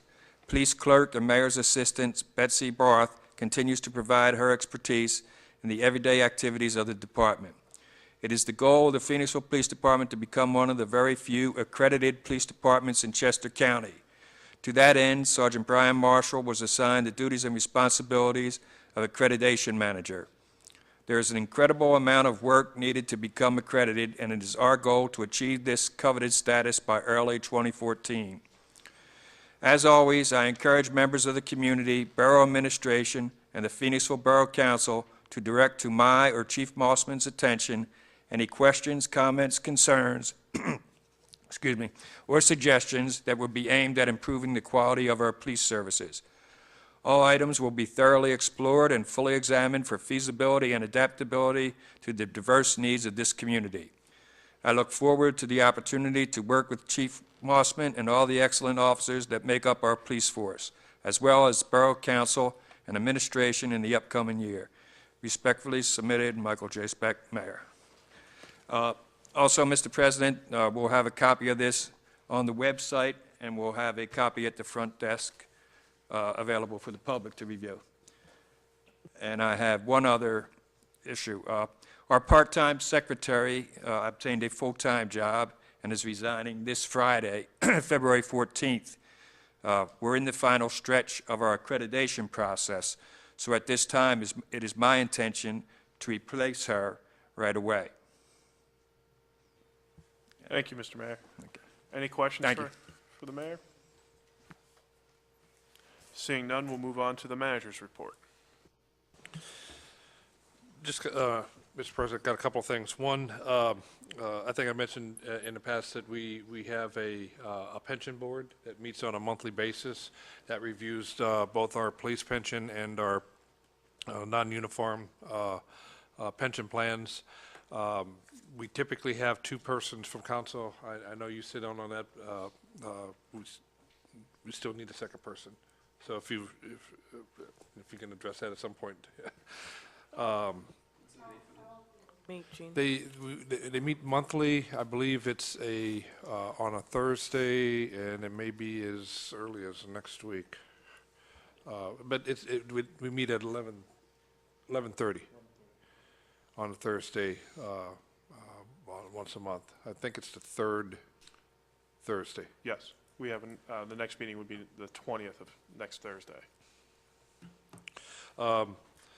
In additional to that, separate from that new item, typically when council approves the budget, when we do a large expense, we bring that back to you, such as a police car or what have you, a trash truck, whatever that happens to be. We tell you we're going to order it in January, we're going to order it in February, we're going to do whatever that is, and get your affirmation that it's okay to move forward with that item. Unfortunately, with the fire department, we don't have that luxury, and I just want to make sure that we're all comfortable. We have a line item in the budget for $170,000 for a new apparatus, not a new, a used engine apparatus.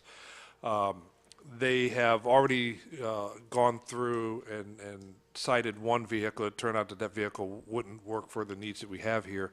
But I want to make sure the council's comfortable that in the case of the fire department, they got to buy as they see it. So they do their due diligence. They go through, do all of the things that are necessary to acquire that truck because they know what they're looking for. And so long as it meets the conditions they're looking and it stays within the budget, they need carte blanche to act on that at a given time because it is a first come, first served scenario. It's not like us going to a dealership and saying we're going to order a utility truck or a police car or what have you. This is you have to buy it when you see it scenario. So I just want to make sure the council's okay with when it comes to the fire department that we go down that particular road. I can tell you right now that they do have a truck that they're looking at still. It looks like the truck is going to come in somewhere around $75,000. It will need about $30,000 worth of additional work, painting, all of that stuff. If that be the case, then it's $105,000, give or take $110,000, versus the $170,000 that we have planned. So they would be coming in under the proposed budget. Unless I hear something from council that says don't do that, I want to work with the chief to get whatever vehicle is available. We have a draft agreement of sale before with the solicitor for their review.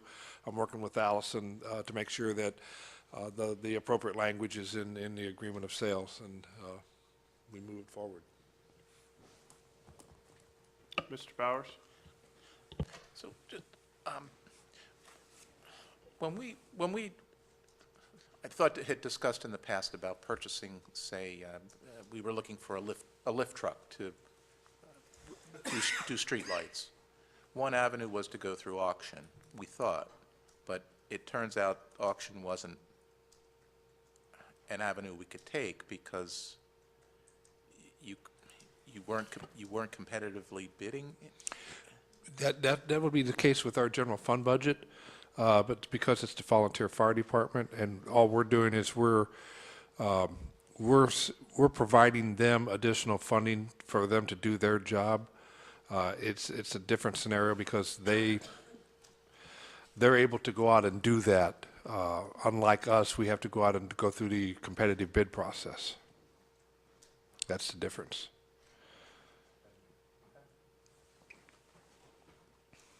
I was just saying that whatever you're purchasing, you're not exceeding that 170 grand that's set aside. That's So correct. it's always going to come under. That's correct. Okay, thank you. Ms. Mayo? Is said fire truck the same fire truck that we will be potentially getting reimbursements from the developers? No. That's not a fire truck. What you got in your, as a matter of condition on Madison at French Creek was a $70,000 contribution to fire department.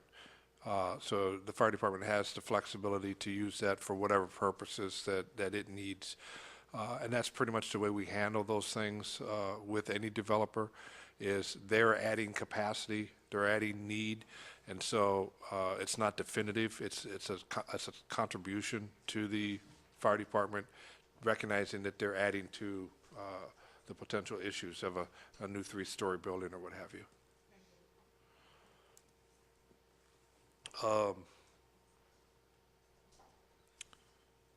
Pittsburgh, please. Okay, Mayor caught that. And then, of course, there's the this little thing called a staff recommendation on the utilize the services of Mind Fire Creative to rebuild the borough's website. It's for a fee of $30,500. Now that's broken into $26,500 as the actual fee, and then there's an annual maintenance fee which is $4,000. I know that Mr. Richter has asked me to get more information as to what that $4,000 relates to, and I can provide that information. But the proposal before you tonight is consistent with the budget that was put together for 2014. We went out, did an RFP on a national scale. I believe we got 10 RFPs in. This is the only one that came in under the budget, or right at the budget. Everything else was above that.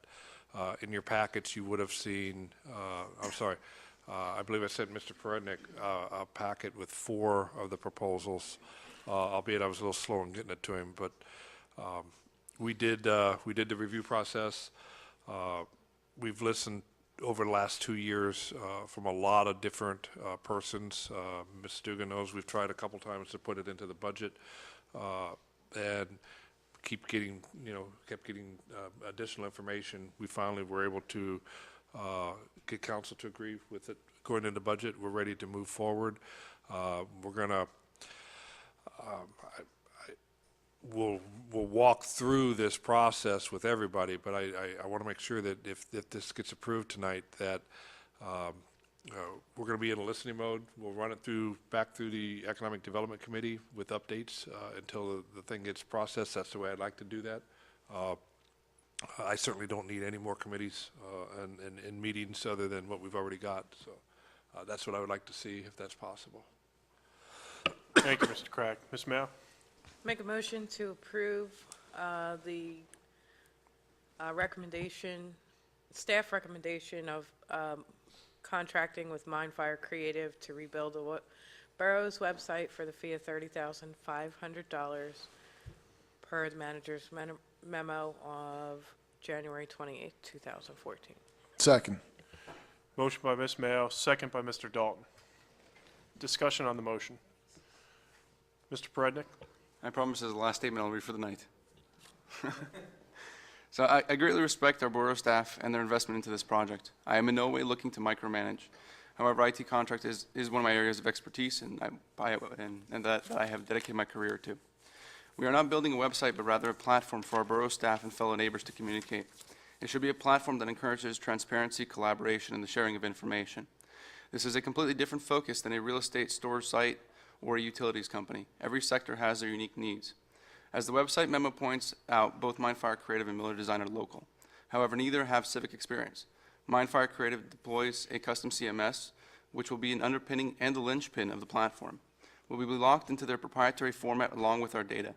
Should we choose this route, I truly bid good luck to the poor IT guy that will have to extract and migrate the data. While I understand and respect the concerns that Civic Live and Civic Plus are not local, let's compare the page count in the RFP responses.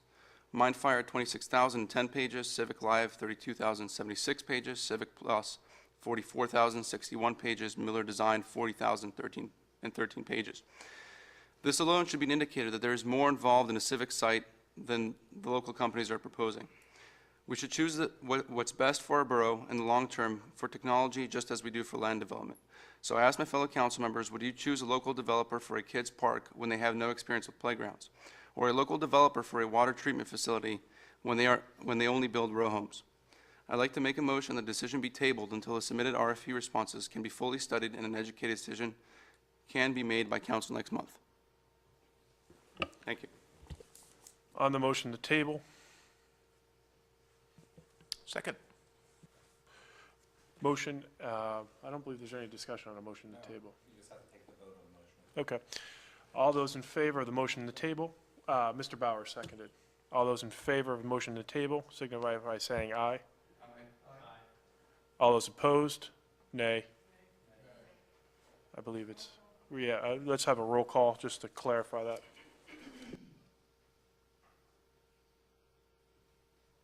Just for council's purposes, I typically we start alphabetically, and then the next vote, if there is one, is the second next one. So in this case, Mr. Dalton would be the first vote. On the table. Yes. Ms. Dugan? No.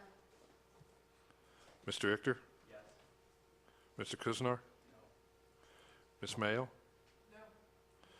Mr. Prednick? Yes. Mr. Bowers? Yes. Mr. Kowaleski? No. Motion fails 3-5. On the motion on the floor, any other additional comments? Mr. Richter? Just have a question for Mr. Crack.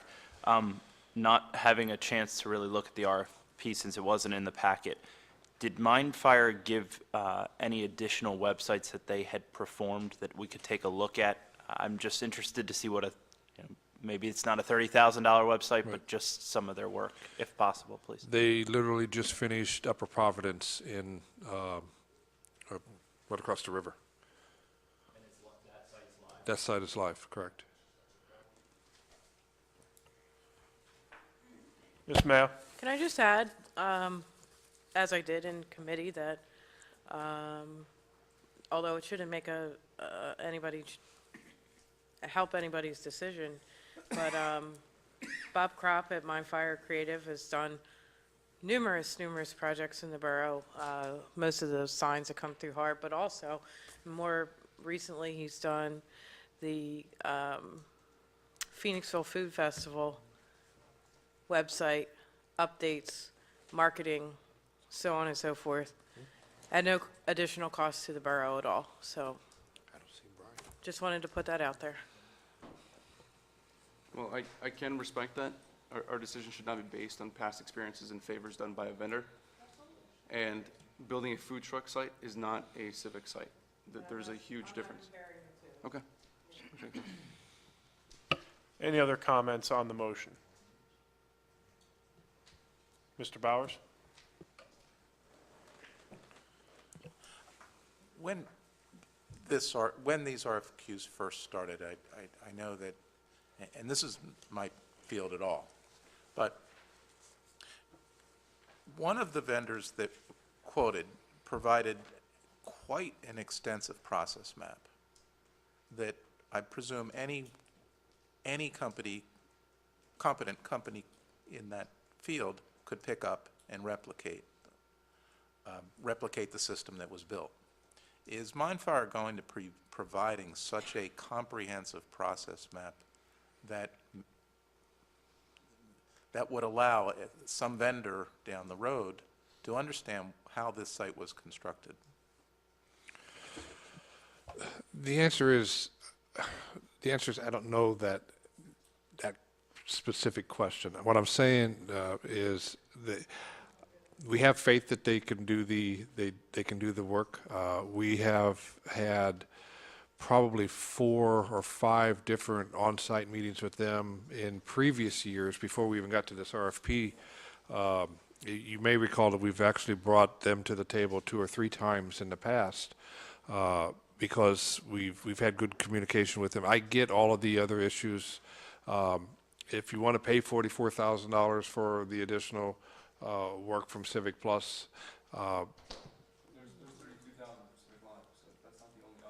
I understand that, and I'm also trying to say in country. There's these sites, when you look at those, they have hundreds of them. Yes, they do, but they're all kind of like the same thing.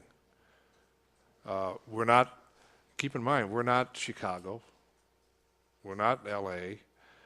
We don't have those kinds of budgets. We have a very limited $30,000 budget. I would love to have used some of the other names in there because I like some of the things that I've seen there, but there's a budget, and I've got to stay within that budget. I hear what you're saying. If you want to throw money at it, we can throw money at it, and we can get everything that everybody here wants.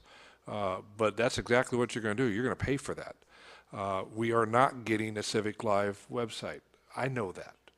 But we're going to get a good website because I've got people here that are going to demand that we ask the right questions, that we are looking at the right things. But at the end of the day, for the price that we're paying, we're not going to get all of the other things that are there. It's just impossible to do that.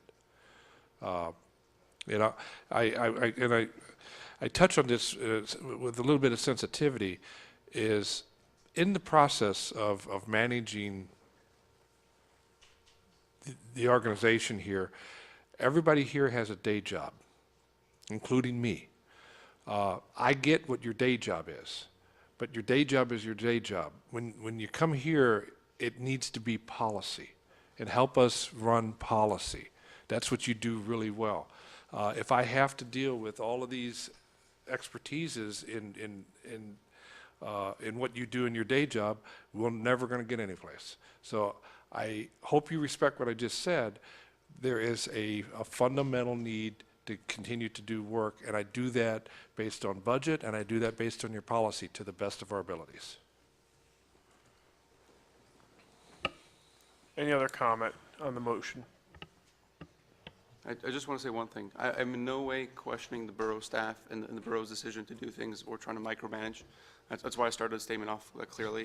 I just wanted us to understand, without going into too much technical detail, and again, what we do in our day job and every day at home is what makes us the council members that we are. You can't change that.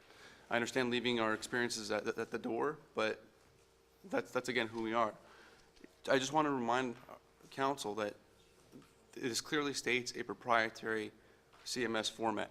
Our data will be locked, and I can get into some more technical details if you guys want later, but just think of your car. If you bought your car and you couldn't take it anywhere but the dealer, nobody could touch that car but the dealer. This is what you're doing to our data, to our council data, our borough data, any data that comes from the public. You're locking it in a proprietary system. So keep that in mind as you make this decision.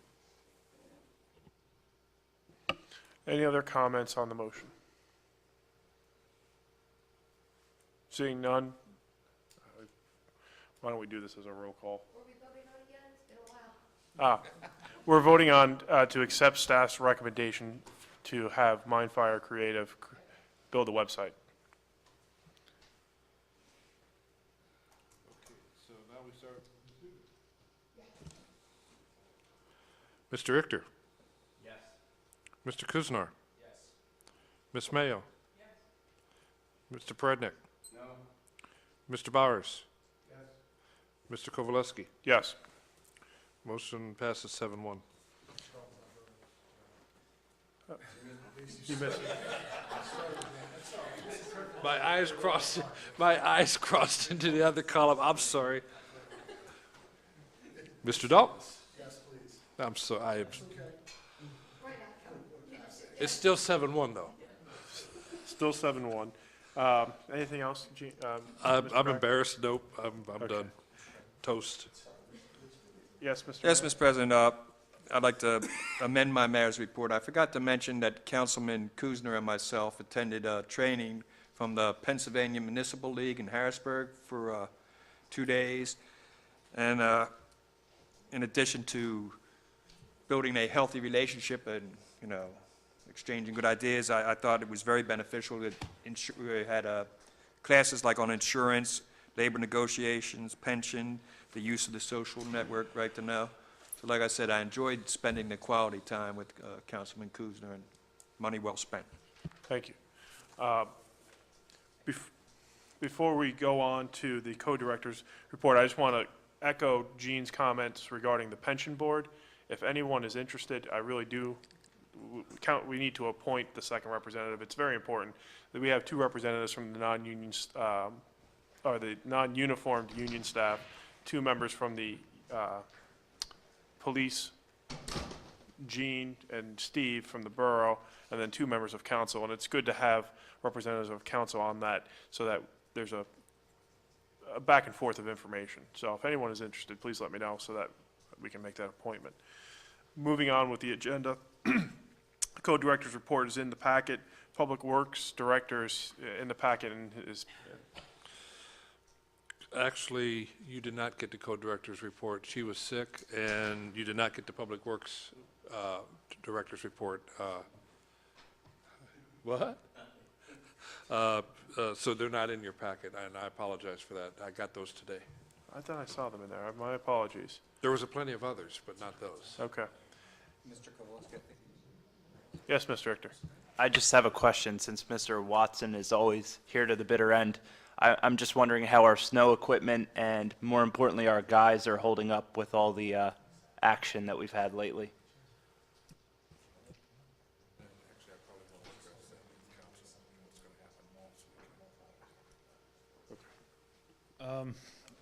Our equipment's in pretty good shape.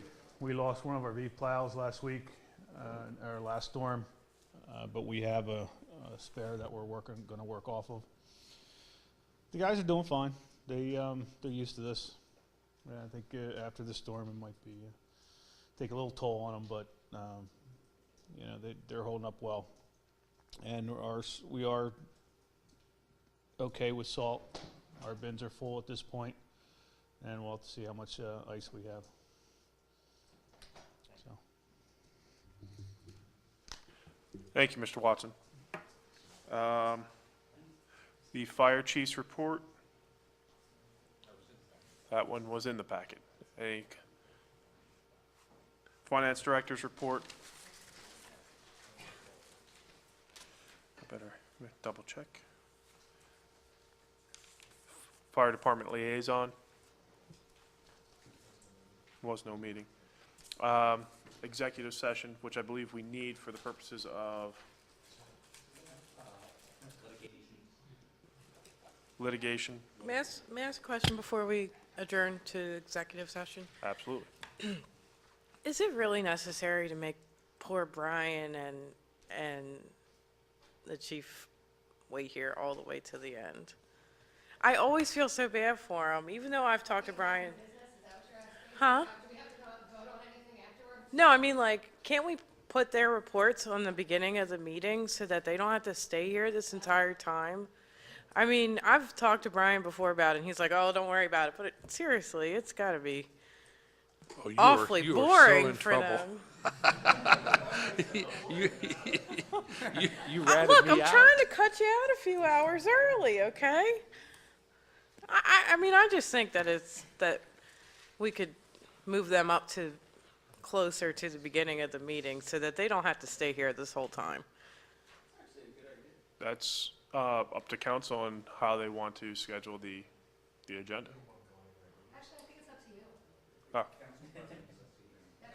Oh. Okay. I'll take that under advisement. Thank you.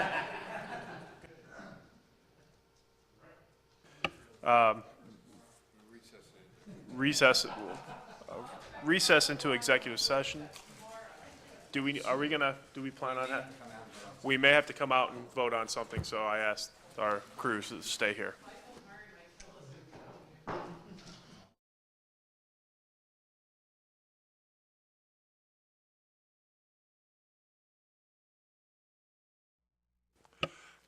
Council is returning from executive session at 12:55. Discussions related to litigation and real estate. Can I have a motion to open the agenda? Motion by Ms. Mayo. Second. Second by Mr. Richter. On the motion, all those in favor? Aye. Opposed? 8-0. So the agenda is open. Is there any other motions to be made? Mr. Perednik? I'd like to make a motion to accept the proposed school board electronic sign with the condition that it is pushed back 180 feet off City Line Avenue closer to the school building and will be angled in a way that is not visible from public roads and shall comply with all existing signage regulations. Second.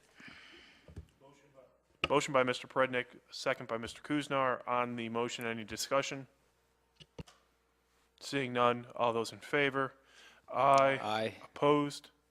7-1, 7-2, or 6-2. Dana and Miss Dana, Mr. Dalton are the noes. Aye. I caught myself. It is almost 1 o'clock. Any other discussion, or I guess we need public comment. Any public comment? Seeing none, close that. Any other motions? I'll take a motion to adjourn. On.